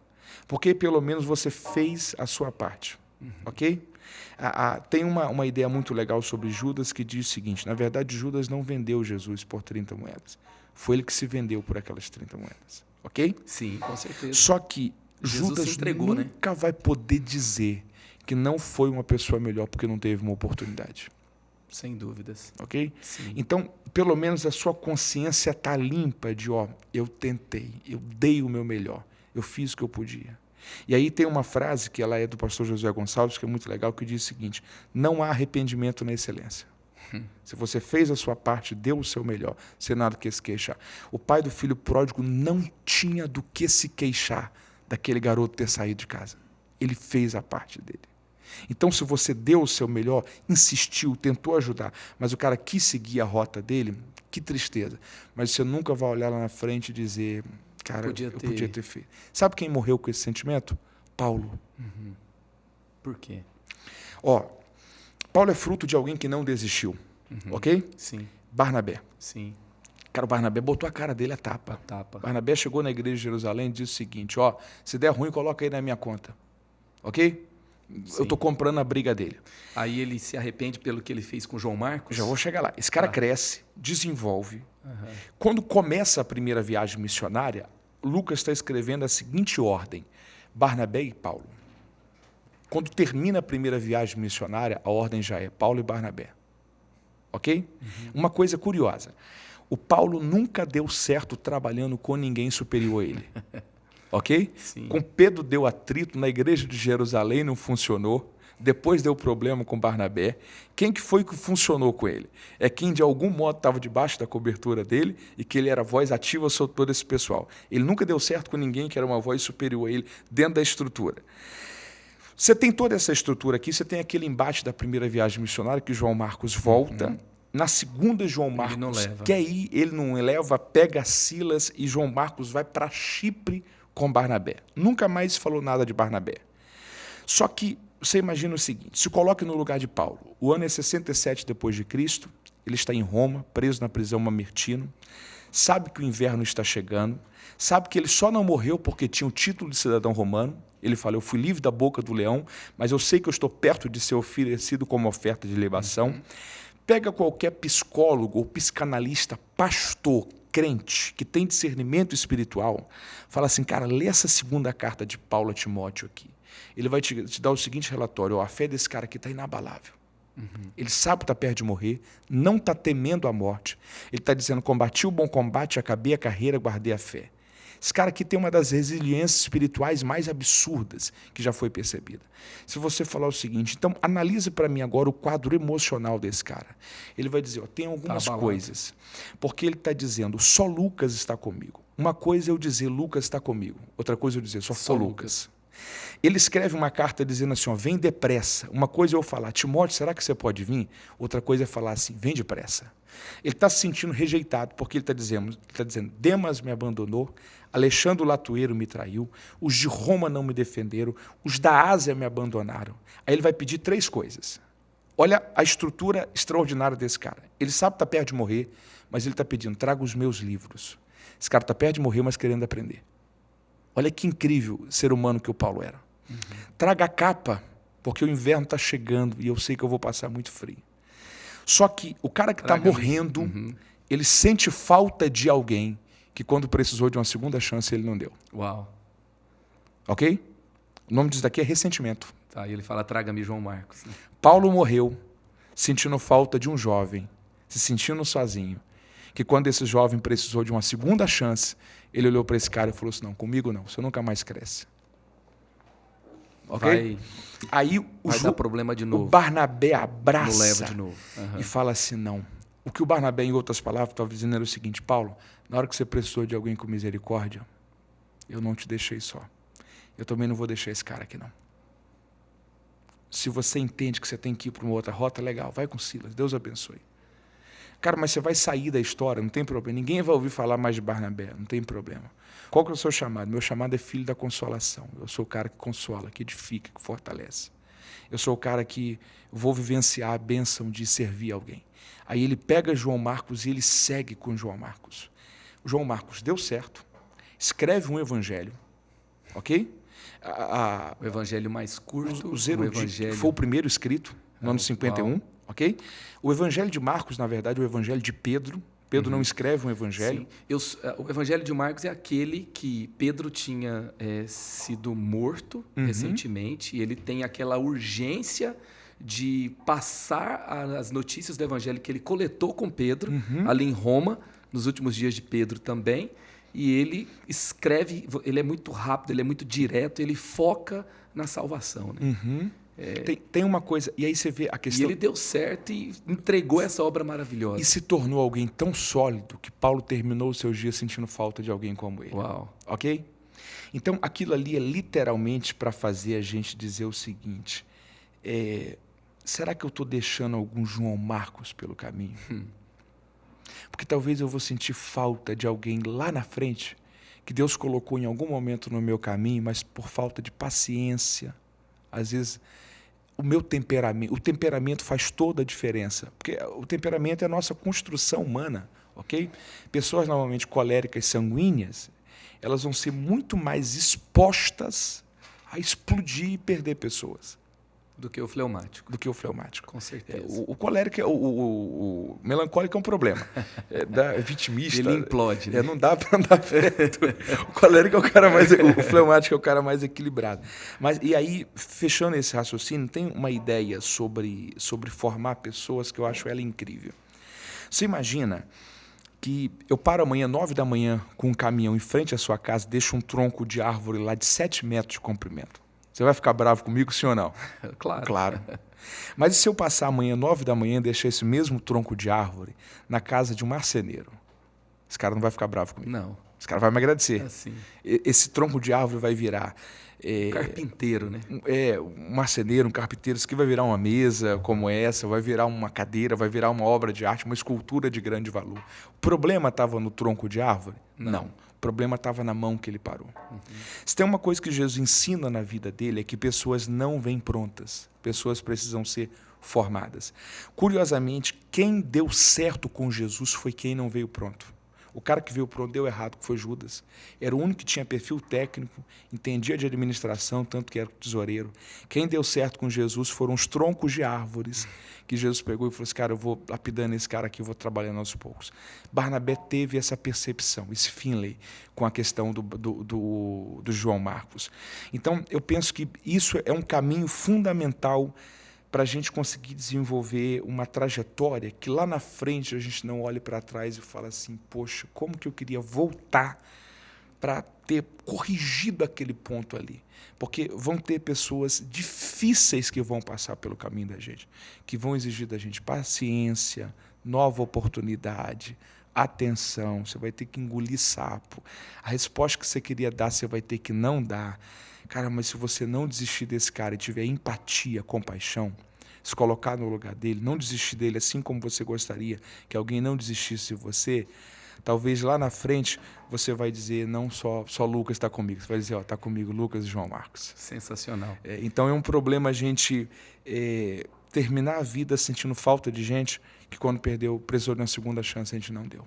Então um ambiente saudável, esse ambiente de alguém que tem um caráter aprovado, mas também ele tem um amor, uma inteligência emocional, ele tem esse ambiente de pertencimento poderoso, é um ambiente que investe em pessoas, que lapida pessoas, que envia essas pessoas para processos saudáveis, que não desiste de ninguém, que reconhece que tem falhas, mas que dentro do ambiente da igreja, onde Jesus está, na palavra, elas vão crescer, elas vão ser transformadas, sem controle e abençoando e sem arrependimentos, né, dando chances. Agora, eu queria, assim... Eu colocaria o nome de uma gestão humanizada. Humanizada. Em algum momento, eu gostaria só de falar uma estatística. O humanizado não é o oposto do cristocêntrico, né? Porque vai ter alguém que vai dizer, tem que ser cristocêntrico e tal. Humanizado. É dar o valor que Jesus dá para as pessoas. E Jesus valorizava pessoas como pessoas. Para a gente voltar, tem uma estatística que foi feita recentemente com 4 mil líderes nos Estados Unidos. Não só pastores, mas do ambiente corporativo, diretores de hospital, CEOs de grandes companhias, de empresas. Pegaram 4 mil líderes e perguntaram o seguinte, o que você sente mais falta na sua liderança? Uma área que você percebe que você está sendo deficiente nela, uma parte deficitária da sua liderança. 4.000 líderes. Eles deram respostas variadas, só que as duas respostas que mais foram feitas foi a seguinte. Em primeiro lugar, tecnologia. Ok? Então, o camarada, por exemplo, que era líder de uma igreja, ele falava assim, cara, eu sinto falta de uma liderança mais tecnológica, de um LED melhor, de uma estrutura de câmera melhor, de um Gestão transmissor inovadora. melhor, de ser uma parada mais século 22 já, aquele negócio à frente do tempo. O camarada que era, por exemplo, diretor de um grande hospital, cara, eu sinto falta muito de tecnologia aqui, para a gente pegar todos os compartimentos, áreas, blocos, está tudo interligado de uma vez só, eu saber a estatística do que está acontecendo, de uma cirurgia que teve hoje de manhã, que foi feita lá naquele outro bloco, eu sinto mais falta de tecnologia nisso daqui. Primeira resposta. Segunda resposta, gestão financeira. Então, era o cara que estava, às vezes, com a folha, por exemplo, de gasto lá em 3 milhões de dólares. O cara falava, cara, é muito dinheiro isso daqui. Eu preciso fazer o mesmo gastando menos, ou então gastar esse tanto fazendo mais. Os líderes sentiam falta disso. Tecnologia, uma melhor gestão financeira. Aí chegaram para 4.000 pessoas que trabalhavam com esses 4.000 líderes, liderados. Olha e perguntaram, o que você sente mais falta no seu líder? Deram diversas respostas, mas as duas principais foram liderança e inteligência emocional. Quando eles falaram liderança, o que eles estavam dizendo era, a gente sente falta de saber para onde que a gente está caminhando. Ok? E quando eles falaram inteligência emocional, eles disseram, a gente sente falta de como a gente está sendo tratado. Então, o que as pessoas sentiam mais falta era de direcionamento sobre o que fazerem dentro daquela liderança. E, em segundo lugar, mais empatia, mais comunicação. É uma coisa simples. Mas você imagina, por exemplo, que você é gestor de uma empresa ou então pastor de uma igreja. Cara, está aquele segurança ali que vai ficar noite trabalhando ali. Está passando, você abaixa o vidro do seu carro, você cumprimenta ele, como é que você está? A família está bem? Precisando, você sabe que você tem um amigo aqui, tá? Que Deus te abençoe, uma boa noite, um bom trabalho. Você falou 10 segundos para esse cara. Você está saindo de carro, você vai para a sua casa, para o seu conforto, para o seu quarto, para a sua vida, para um restaurante que você gosta de comer. Às vezes aquele cara ganha 2 salários mínimos por mês, ele está dando o melhor ali. Mas ele olha para você, ele tem o sentimento de, cara, que cara incrível, meu pastor. Ele parou aqui, ele falou comigo. Ok? Ele se importou comigo, ele perguntou como estava o meu filho. Ele perguntou como estava a minha casa. Ele me deu livre acesso para quando eu precisar de alguma coisa eu poder procurar ele lá. Era quando eles estavam falando disso, inteligência emocional. O que eles diziam era, a gente sente falta de saber o que a gente tem que fazer, para onde que a gente está caminhando como organização e ter tempo de qualidade. Nem que seja rápido, mas o sentimento de que pelo menos eu sou importante. Eu tenho um valor. Não é que eu sou apenas uma peça do jogo que faço parte da estratégia dele para ele ser o vencedor. Não, mas que ele valoriza cada componente que está acontecendo aqui. E aí, isso é um choque. Porque, às vezes, quando a gente está liderança, a gente não tem a percepção dessa carência que está existindo do liderado. E aí eu usaria a seguinte figura de linguagem. Não tem um avião quando decola? Cara, você decolou, você cortou as nuvens. Curiosamente, quando a gente está em altitude cruzeiro, a gente sempre olha do lado e vê um avião longe. É muito comum isso. Às vezes ele está na mesma rota, está um pouco mais baixo, indo em sentido oposto. Você sempre vê. Assim, a liderança ela tem um problema, eu não vou dizer um ponto cego, mas a ideia é o seguinte, chega um momento que você vai crescendo, que você passa um limite de nuvens que a maioria não consegue passar, e você começa a lidar com muita gente grande. Ok? E aí, normalmente, nesse nível de liderança, a gente começa a pensar, cara, o que esse cara está fazendo lá? Qual o tamanho que aquela igreja tem lá? A empresa desse cara, quantas filiais tem? Qual o capital de giro que esse cara está tendo? A gente começa a se comparar nessa esfera acima das nuvens. Mas o que faz a engrenagem da gente funcionar é essa estrutura abaixo das nuvens, do cara que está funcionando, trabalhando, servindo, dando café, resolvendo o problema, atendendo a primeira pessoa que chegou. Se a gente não tiver cuidado, a gente leva a liderança da gente só para uma esfera muito mecânica e a gente vai perdendo contato e criando essa necessidade do cara que diz, eu só queria ter um pouco mais de clareza e um pouco mais de tempo. Então, eu achei essa estatística muito fantástica. É muito boa. E assim, nem sempre vai ser possível, na verdade.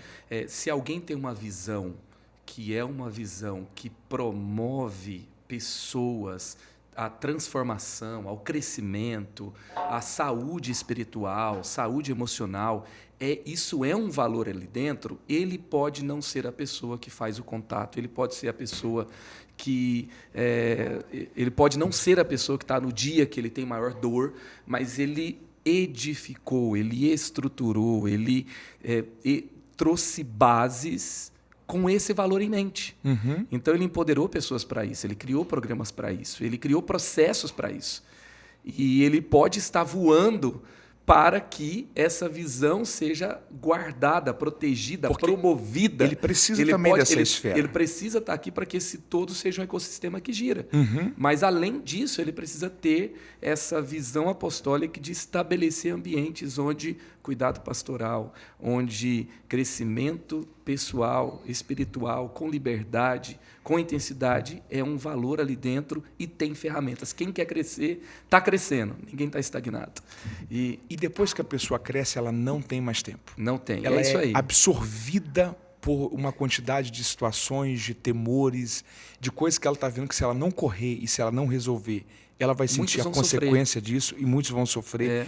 Talvez o desafio é você conseguir estar presente sem que necessariamente você esteja. Com certeza. Porque tem muita gente que tem essa utopia, né? Que não, eu vou conseguir pegar na mão de todo mundo, visitar todo mundo, conversar com todo mundo, saber o que todo mundo está passando, porque eu tenho... e aí tem aquela coisa, porque eu tenho cheiro de ovelha. É lógico que eu tenho que ter cheiro de ovelha, é lógico que eu tenho que acompanhar todo mundo, é lógico que isso tem que ser um valor. Mas se eu não cuidar dos que cuidam, se eu não tiver ministérios que acolham, se eu não tiver líderes que fazem reuniões semanais, que oram uns pelos outros, que visitam uns aos outros, que se a nossa comunidade não for promotora de uns aos outros, você é melhor do que eu sabe disso, eu acho que uns aos outros aparece mais de 80 vezes no Novo Testamento. Eu ia falar um número aqui, mas eu não tenho certeza, mas quase 100 vezes aparece no Novo Testamento, que são as mutualidades cristãs. E se eu não for edificador desse ambiente assim, não adianta, né? E, pastor Mateus, eu queria muito assim ouvir algumas questões. Você pode dar uma enorme contribuição dentro desse ecossistema todo, que se chama igreja, que para mim é a esperança do mundo, é o que Cristo estabeleceu, onde as pessoas podem ser cheias do Espírito Santo, transformadas, onde a vida flui, a vida de Deus flui de uma forma incrível na sociedade, por meio da igreja, através da igreja, no crescimento do entendimento da Bíblia, no crescimento do ensino bíblico, no crescimento da vivência do avivamento pessoal por meio da Bíblia. E, assim, quando alguém que está lendo aqui, eu já vi, vou dar um exemplo aqui de uma situação. Tem pessoas que se desviaram porque não liam a Bíblia. Então, eu tenho que ter ambientes onde as pessoas são incentivadas a ler a Bíblia. E tem pessoas que se desviaram porque leram a Bíblia de forma errada. Então, hoje, a Bíblia está sendo atacada. Que a Bíblia é um livro pró-violência, pró-escravidão, machista. É um livro de fantasia, que tem unicórnio, que não pode comer camarão, que não pode misturar 2 tipos de tecido. Que se as pessoas não tiverem uma leitura bíblica madura, consciente, ler a Bíblia de forma errada vai ser um problema também. Quando eu me deparar com algo da Bíblia que mexeu comigo, me trouxe um desconforto, me trouxe uma dúvida, me levantou um questionamento, talvez por causa da minha cultura, talvez por causa do que eu ouvi na faculdade, talvez por causa de outro livro que eu li. Alguma coisa me trouxe um desconforto. Como estudar a Bíblia, vencer esse embate de uma forma sadia? Como ajudar essas pessoas? Essa é a primeira pergunta, né? E depois a segunda, para você já ir pensando também, é como estudar, assim, como desenvolver uma rotina de estudo bíblico que eu não seja inconstante, entendeu? Então, como não parar no embate, como não permitir que esse embate me leve a um esfriamento, como crescer nele e como, né, me apaixonar mais pela Bíblia, seria a pergunta. Eu penso que a primeira pergunta, e até a ideia desse livro, Como Não Ler a Bíblia, trata muito sobre isso. Que é o do Dan Kimball, né? Essa questão do unicórnio é muito curiosa, que o termo do hebraico ali é rien, né? Que é a ideia de boi selvagem. Que é o boi selvagem, boi de um chifre só. Boi de um chifre só. Só que aí a gente tem um problema da Almeida muito antiga, que provavelmente tem influência da King James. Sim, a King James que fez e a quando tradução William literal, Tyndale né? traduz para o inglês no século 17, se não me foge a memória, o termo unicórnio parecia muito com a ideia de um único chifre em inglês, então ele traduz desse modo. As novas traduções... Não era o unicórnio de hoje, né? Não, o cavalo branco, mágico, não tem nada Colorido, a ver com aquilo. o voador. Não. E aí, se a pessoa lê sem ter o real sentido do que representava, ela cria uma interpretação equivocada sobre aquilo ali. Eu penso que a Bíblia tem a ver com alguns princípios que eu penso que é entendimento, que são fundamentais para o entendimento. Primeiro, tudo tem a ver com o ângulo que é enxergado. Então, às vezes, se eu olhei para a Bíblia e eu entendi errado, ou se eu achei que aquilo está errado, muito provavelmente o ângulo que eu enxerguei aquilo ali foi equivocado. Segundo, tem uma frase que eu gosto muito que diz o seguinte: na Bíblia, o que eu entendo eu prego, o que eu não entendo eu creio. A Bíblia, ela é a palavra de Deus. Uau. O Dr. Billy Graham tinha uma frase muito legal que ele dizia o seguinte: lendo a Bíblia eu encontrei vários erros, todos eles em mim, nunca bom. na Bíblia. Então a Bíblia ela é plena, ela é a palavra de Deus, ela é perfeita. Então, se de algum modo eu li um texto e aquilo não fez sentido para mim, ou eu pensei que foi agressiva a linguagem ali, seja para a mulher, seja para o escravo, seja para a criança, a questão é, será que eu entendi esse texto do ângulo certo? Será que o contexto é esse? Será que o termo que foi utilizado dava esse entendimento? O que as outras versões falam? O que comentaristas bíblicos equilibrados falam e explicam esse texto? Se eu tiver esse cuidado, provavelmente eu vou chegar à conclusão de que o meu entendimento inicial que foi equivocado. O ângulo que eu tinha enxergado aquele texto é que estava errado. Mas a Bíblia ela é infalível, a Bíblia é a palavra de Deus. Me lembra a segunda pergunta que você fez? A segunda pergunta, como ter uma jornada frutífera de leitura da Bíblia. Então, eu já estou falando com alguém que não é que está tendo um embate, mas não consegue ter uma jornada, não consegue, talvez ele não tem interesse. Ele até tenta, ele busca. Eu não vou jogar a culpa só na indisciplina dele, mas ele não está conseguindo ter uma jornada frutífera de leitura da Bíblia. Eu gosto de estudar a Bíblia por assuntos. Por exemplo, agora eu estou escrevendo sobre um livro que o título vai ser Como Entender a Bíblia pelo Contexto Cultural. Então, eu estou estudando muito nesses dias o contexto cultural. Esses dias eu estou trabalhando, por exemplo, muita questão da profissão do pastor. Ok? Como que Jesus usou a figura de linguagem, uma profissão antiga que era do pastor, para projetar nessa figura as características de alguém que ele queria que fosse a pessoa que iria conduzir a sua igreja, o seu rebanho. Então, trabalhando toda essa linha cultural. Qual, por exemplo, o simbolismo de cada uma das festas judaicas? Como que aquilo ali se encaixava? Eu creio muito que o escritor aos Hebreus, quando ele fala que ele usa a expressão sombra das coisas futuras, tem um teólogo norte-americano que ele tem uma frase fantástica. Ele diz o seguinte: o Antigo Testamento é uma casa com a mobília completa. O Novo Testamento é a mesma casa com a mesma mobília. Não tem nada que você tem no Antigo Testamento que você não tenha no Novo. A diferença é só uma: no Antigo Testamento a luz está apagada, no Novo Testamento a luz está acesa. Então, aquilo que a gente olha no Antigo Testamento parece não fazer sentido, no Novo Testamento você olha e fala assim, cara, tinha a ver com Cristo, apontava para Cristo, a luz acendeu. Então, é o que o escritor aos Hebreus chama de sombra das coisas futuras. Se a gente pega toda a estrutura das festas judaicas, a gente para e fala assim, cara, legal, muitas festas, muitas comemorações, para que tanta festa? O que isso apontava? Olha a importância de entender pelo contexto cultural. Os judeus têm dois calendários. Você tem um calendário cívil e você tem um calendário religioso. O calendário cívil tem a ver com Adão. Eles estão em quase 5.800, 5.790 quase, 5.780 alguma coisa. E você tem um calendário religioso. O calendário cívil começa com Adão, o calendário religioso começa com a Páscoa. Ok? Saída do povo para o Egito. E a ordem que Deus estabeleceu foi a seguinte: Páscoa, pôr do sol do dia seguinte, primícia, ok? 2 dias depois, pôr do sol do dia Páscoa, pôr do sol do dia primícia, do dia seguinte, pães asmos. 2 dias depois, você tem a questão das primícias. 47 dias depois da primícia, 50 dias após a Páscoa, você tem Pentecostes. ok? Sim. O calendário religioso começa disso daqui. Olha que coisa curiosa. Jesus foi crucificado e morreu na Páscoa, mas ele foi sepultado já em pães asmos. E ele ressuscitou em primícia. Uau! Olha como que já começa a fazer sentido, ok?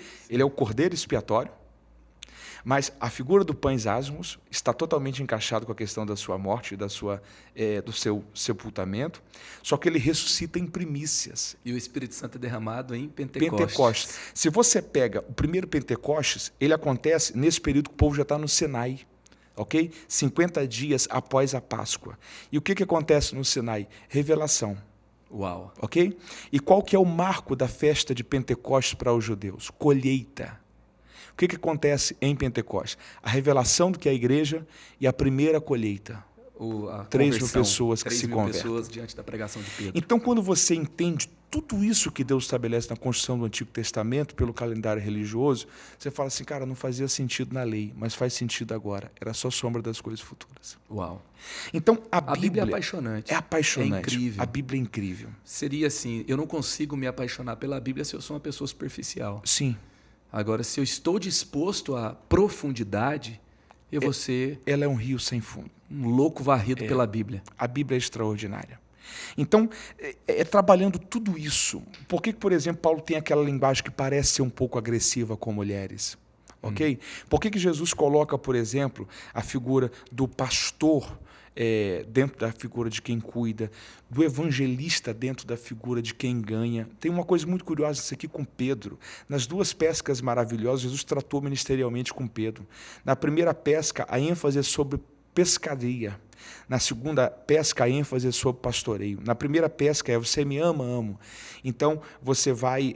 na segunda pesca, a ênfase é se você me ama. A primeira pesca é até hoje você foi pescador de peixes. A partir de hoje será pescador de homens. Na segunda é você me ama, amo. Então, você vai pastorear as minhas ovelhas. Olha a riqueza do contexto cultural. Jesus poderia ter construído tantas outras figuras de linguagem. Por que ele coloca a de pescaria? E por que ele usa pescar para almas? Porque a lógica seria, até hoje você foi pescador de peixes, a partir de hoje você será ganhador de almas. Por que ele usa pescar tanto para almas quanto para peixes? O que ele está dizendo é o seguinte, Pedro, o resultado final a partir de hoje será diferente, mas o seu trabalho vai continuar sendo o mesmo. Você vai continuar pescando. Mas como assim, Senhor? Do mesmo jeito que você nunca esperou que os peixes viessem até você, você também não pode esperar que as pessoas venham até você. É você que vai até elas. Então, há toda uma construção que Jesus está fazendo sobre a questão da figura do evangelista. Só que o mesmo Pedro que ele configura aqui num viés evangelístico, ele configura aqui num viés pastoral. Porque ele termina a última pesca maravilhosa na ideia de, se você me ama, pastoreia as minhas ovelhas. Então, ele está ensinando o seguinte para Pedro, Pedro, o segredo não está só em ganhar, o segredo está também em cuidar. Aí quando você entra no texto grego de João capítulo 21, você tem 2 verbos para pastorear. Jesus fala pastorear e apacentar. No grego é bosque poimano. No contexto cultural, apacentar era o serviço da manhã, pastorear era o serviço da tarde. Uau. Apacentar era quando levava para comer de manhã, coletivo. Pastorear é quando via a ovelha individualmente, como estava, uma por uma no final do dia. Tanto que no final da tarde, que na parábola da ovelha perdida, o pastor percebe que uma se perdeu. Ok? E ele vai em busca e encontra provavelmente à noite e traz de volta para a questão do aprisco. Então o que Jesus está dizendo é o seguinte, Pedro, tem coisas que não é no coletivo, tem coisas que é no individual. Tem coisas que o que vai curar não é um sermão de 1 hora, é um abraço de 2 minutos, Uau. um telefonema na segunda. É serviço coletivo e individual. E aí tem uma outra coisa aqui que é fantástica. Se a gente perceber João 21, Jesus fala assim, ó, pastoreie e apacente ovelhas e cordeiros. Não é só ovelhas, são cordeiros. É dentro daquela estrutura do gado, de que até 1 ano bezerro, a partir de 1 ano boi, vaca, até 1 ano cordeiro. Então Jesus estava dizendo o seguinte, Pedro, não se confunda. Tem horas que você vai estar lidando, não ainda como ovelha, mas com o cordeiro. Então nem todo mundo vai ter a mesma estrutura para ouvir as mesmas coisas, saber dos mesmos bastidores, receber as mesmas respostas. Tem gente que vai ter que ter um cuidado diferente. E aí sabe aonde que a gente vê isso muito claro? Segunda viagem missionária de Paulo. Porque Paulo começa com Silas, ok? Só que em Atos capítulo 16, entra Lucas, no versículo 9, e entra Timóteo. Lucas não é cristão, é um médico recém-formado na faculdade de Alexandria, começa a acompanhar Paulo não como companheiro missionário, mas como assistente médico, e Timóteo é um jovem no ministério. É a primeira viagem missionária Primeira dele. viagem. Esses caras vão para Filipos. Está com 20, 21 anos de idade ali, né? Esses caras vão para Filipos, ok? Sim. Em todo momento você tem Paulo, Silas, Lucas e Timóteo. E a mulher dizia, esses daí são homens de Deus, são portadores da mensagem de salvação. Eles estavam hospedados na casa de Lídia, uma vendedora de púrpura, que era de Tiatira, mas estava em Filipos. A questão é, se em todo tempo eles estão juntos, por que é que no dia que Paulo e Silas são presos, Lucas e Timóteo não estão? De algum modo Deus guardou Lucas e Timóteo naquele dia. Eles não foram. Era como se o Senhor estivesse falando o seguinte, Paulo, o que vocês vão enfrentar hoje, você e Silas têm estrutura para enfrentar e não duvidar do meu cuidado.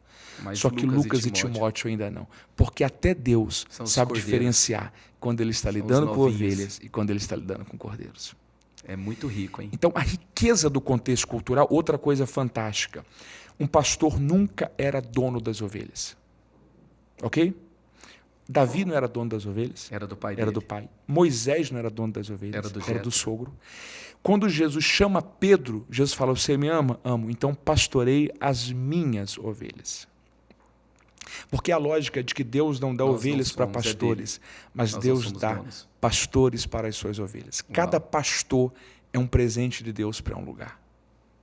Então, entender a Bíblia pelo contexto cultural faz a gente olhar e dizer, faz sentido. Então, vai ser um livro só para estabelecer isso. Então, toda a minha cabeça nesses dias está voltado para entender o contexto cultural da Bíblia. Há 4 anos atrás, eu estava voltado para entender parábolas. Há 8 anos atrás, eu estava voltado para entender personagens. Daqui 3 anos, quando eu terminar esse manual, vai ter uma outra eu vou escrever um manual bíblico expositivo sobre os milagres de Jesus, trabalhando os 39. Então, eu sei que a minha cabeça vai estar voltada para entender os 39 milagres.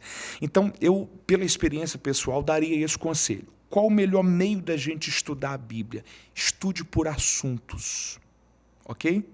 Porque se você for ler ela em sequência, você vai ter toda hora uma mudança de raciocínio, de assunto, a não ser que você leia na Bíblia cronológica. Você pode ler devocionalmente. Em sequência. Em sequência, cronológica, Novo Testamento, depois Velho Testamento. Eu gosto de ler cada ano de um jeito. Sim. E cada ano numa versão. Sim. Tem gente que é devoto de uma versão da Bíblia. E só absorve aquilo ali. E aí, assim, enfim, não vou falar disso. Mas você pode ler de uma forma diferente a cada ano, mas você pode estudar a Bíblia por assuntos diferentes. Você quer ver a diferença da questão? De acordo com jornadas diferentes. Né? A questão da versão. Salmo 139 tem um versículo que fala assim, ó, preciosa é a vista do Senhor a morte dos seus santos.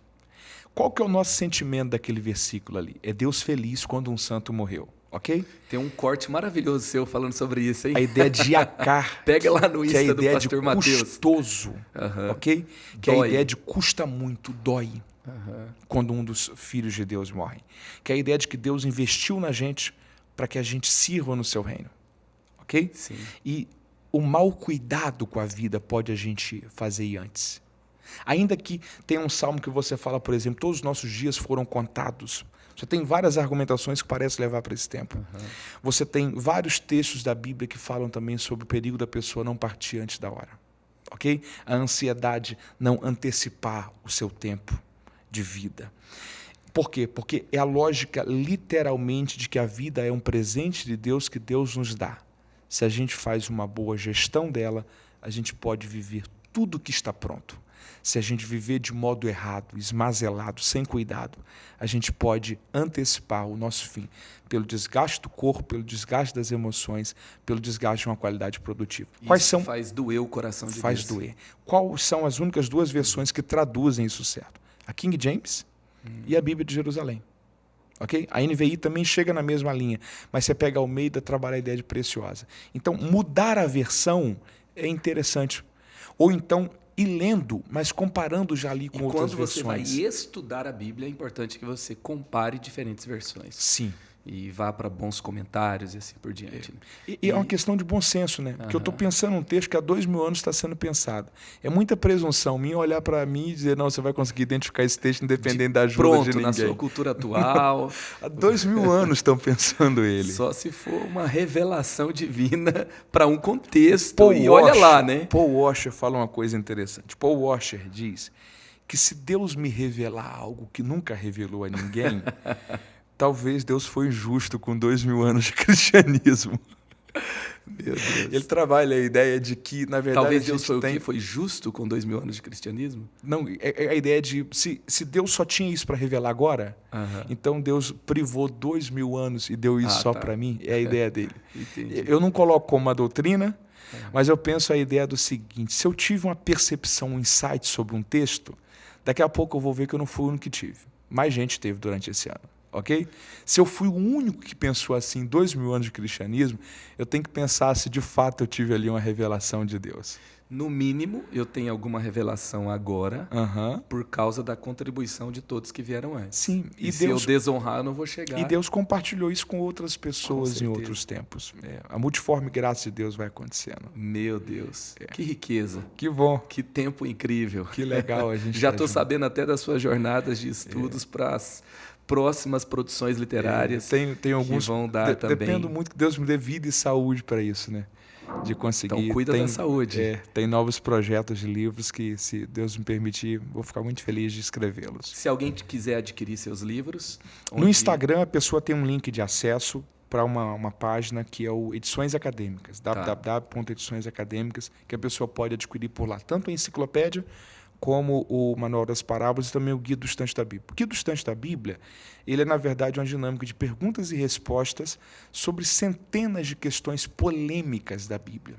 Então, é a ideia de... Cara, vi um texto, por exemplo, você tem a questão de um livro dos reis que fala que um rei começou a reinar com tal idade, o livro das crônicas fala que começou a reinar com uma idade diferente.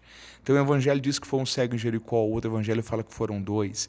As pessoas viviam mesmo quase 1000 anos no livro do Gênesis, ou a contagem de anos lá era diferente da contagem de anos do nosso tempo. O dilúvio foi local ou foi universal?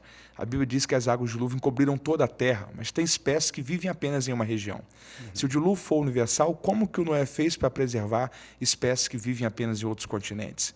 Então, são centenas de perguntas que as pessoas sempre fazem sobre escatologia, Antigo e Novo Testamento, que esse é um material que trabalha um pouco essas ideias sobre como assimilar de um modo mais racional, bíblico e lúcido essas questões mais desafiadoras para entendimento do texto bíblico. A enciclopédia é um manual de pesquisa, trabalhando a vida dos principais personagens bíblicos, de A a Z, sobre... Na verdade, a ideia dela nasceu quando eu percebi que eu ia preparar uma mensagem. Tinha que, às vezes, fazer uma pesquisa muito longa, em 10, 15, 20, 30 livros, dicionário, enciclopédia, comentários. E aí nasceu a ideia de escrever um livro que pudesse reunir em um único volume o máximo de informações disponíveis sobre os personagens da Bíblia, já preparando para uma forma prática para quem prega, ensina, precisa preparar uma aula, uma mensagem, um conteúdo que seja fácil de ser entendido, assimilado e reproduzido. E o Manual das Parábolas, ele é uma análise sobre um comentário bíblico, né, sobre todas as 42 parábolas que Jesus contou, analisando o contexto cultural daquela época, interpretativo para o nosso tempo e trabalhando também a exegese dos termos bíblicos utilizados ali, do grego bíblico, o grego antigo, o grego koiné. Então é um material também muito legal, de uma proposta bem interessante, para devocional também, como são 42 parábolas, talvez a pessoa pode utilizar uma parábola aí para estudar um pouco cada parábola em cada dia. Já pensou? Vai viver o Pentecostes. Vai perder peso. Mas vai crescer espiritualmente, vai ficar bem alimentado. Diz que quem faz jejum não passa fome. Com o tempo o organismo... Eu já tive dias em sequência de jejum. Depois do terceiro dia você não sente mais fome. Meu Deus. É como, eu não vou dizer que o seu corpo hibernasse, mas é como se você meio que anestesiasse ele. É uma coisa interessante. Eu não sei se é heresia, mas eu já ouvi líderes falando que se é espiritual, você não passa fome. Mas se... eu também acho que não. Agora, vou deixar perguntas prontas para o nosso próximo podcast. Tá? Se você quer ouvir o pastor de novo aqui, pastor Matheus, então você vai comentar aqui, por favor, pastor Matheus de novo. Maravilha. Comenta de novo aí que bom. Nos comentários. E eu vou perguntar para você o que você nunca deve fazer estudando a Bíblia, o que você nunca deve fazer ensinando a Bíblia, Ok. tá? E as suas principais dicas para quem quer seguir uma carreira, seguir um chamado para ser um biblista, para ser um acadêmico, para ser um mestre, um professor da Bíblia. Então, instruções, se você estiver sentado para alguém para mentorear, fala, olha, eu vou te dar algumas dicas da minha jornada. Você começou como criança, está com 33 anos, 3 obras incríveis, um ministério reconhecido, influente, abençoando a igreja no Brasil e no mundo, e eu vou te dar uma mentoria de alguns passos. Então, você vai ter um tempo para pensar. Tá bom. E aí, depois, se você gostou da experiência... Gostei. Tá? E se o pessoal colocar de novo aqui no comentário, daí você volta. Vamos submeter a sabatina deles. Tá, e a quarta pergunta que você vai trazer na próxima, tá? Eu vou te lembrar, mas para você já ir pensando, uma lista de indicações. Ok. Tá? As indicações de hoje estão aqui, tá? Foi a do Tozer, Ok. no meio, lembra o livro do Tozer novamente? Tozer é Ausência dos Dons, a Tragédia da Igreja. Ausência dos dons, a tragédia da igreja. Tá? Os 3 livros do pastor Mateus, e na próxima ele vai trazer outros livros que não são dele, porque hoje eu vou deixar só os dele aqui. Vou deixar o link aqui nos comentários também. Obrigado. Tá? E espero você também no próximo episódio e também quando o pastor Mateus voltar para cá. Deixa uma palavra, por favor, ao coração de quem nos ouve agora, tá? Diretamente, uma palavra pastoral.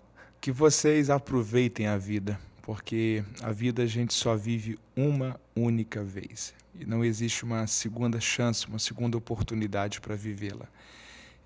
A Bíblia fala uma coisa muito curiosa. A Bíblia diz que Esaú chorou buscando lugar de arrependimento, mas não encontrou. Chorou buscando lugar de arrependimento, mas não encontrou. Porque é a ideia de que o tempo é um lugar, ok? Depois que ele transferiu para Jacó a bênção da primogenitura, a vida continuou. E aí, lá na frente, ele é enganado pelo irmão, a vida continua, o irmão vai para Padã Arã. E quando a Bíblia diz que ele chora buscando lugar de arrependimento e não encontra, era como se a Bíblia estivesse falando que a dor de Esaú era poder conseguir voltar naquele tempo e dizer, não, Jacó, eu não vou transferir, não. Daqui a pouco eu chego em casa, tomo um banho, janto. Ele chora buscando lugar de arrependimento, mas não encontra, porque não tem como você encontrar um tempo que já passou. Então, se na vida você só vive uma vez, é viver da forma correta. Tem uma frase que eu gosto muito que diz que em 10 anos nós vamos nos arrepender mais das coisas que não fizemos do que das que fizemos. A gente se arrepende da oportunidade que a gente não aproveitou, da viagem que a gente não fez, do telefonema que a gente não realizou, da visita que a gente não foi, do abraço que a gente não deu, do último adeus que não foi dado. Então, que o futuro tenha espaço para alegrias e não para ressentimentos. Que a gente aproveite a vida, entenda que a vida é uma oportunidade de Deus, um privilégio de Deus, e que faça tudo isso com temor, respeitando a presença de Deus e entendendo que cada dia é uma boa oportunidade. A gente está vivendo um tempo de distrações, as redes sociais, a tecnologia, o celular está roubando tanto tempo da gente. Aproveitar bem o tempo é uma chave fundamental. O Jonathan Edwards tinha um comentário sobre a questão da ressurreição de Jesus, porque a Bíblia diz que Jesus ressuscitou nas primeiras horas do domingo de manhã. E ele fala o seguinte, Jesus poderia ter ressuscitado na hora do almoço, podia ter ressuscitado à noite, de tarde. Por que ele ressuscita nas primeiras horas do domingo de manhã? Era como se ele estivesse falando, eu não quero perder nenhum instante desse dia, eu quero aproveitar bem ele. Porque cada dia é uma oportunidade de Deus. Então, que a gente não desperdice a vida, que a gente não desperdice cada dia, mas que a gente desenvolva isso com sabedoria, com temor, entendendo que a vida é um presente, é uma dádiva de Deus. E que esse presente possa ser bem aproveitado para viver não só para a gente, mas para servir pessoas.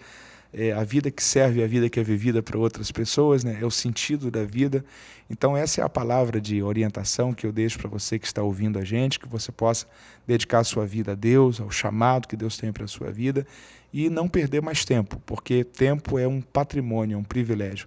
Depois que passa, a gente não consegue mais, ainda que com lágrimas, encontrar de novo lugar de arrependimento para voltar. Que a gente viva, construa bem construído, edifique bem edificado. Sensacional. Obrigado, pastor Mateus. Eu que agradeço. Que Deus abençoe Mara, Amém. as crianças, Benjamin, o ministério. Muito obrigado. Tá? E obrigado por nos abençoar, por ser um professor do IC College, por estar, como Jesus, investindo na vida de jovens, Amém. lapidando as nossas toras de madeira para serem obras de arte nas mãos de Deus, na história. Obrigado pelo seu tempo também, trazendo luz, trazendo conhecimento, sabedoria, transferindo também do coração de Deus para nós. E obrigado tá? vocês também pela bênção de me permitir ser família com vocês na igreja da cidade nesse momento da minha vida. Está fazendo toda a diferença, está me abençoando muito. Você é um grande irmão em Cristo aqui na nossa igreja e está fazendo um grande trabalho também. Que Deus te abençoe. Feliz por isso. Para cima. Deus abençoe. Criative-se, o extraordinário te aguarda em Jesus.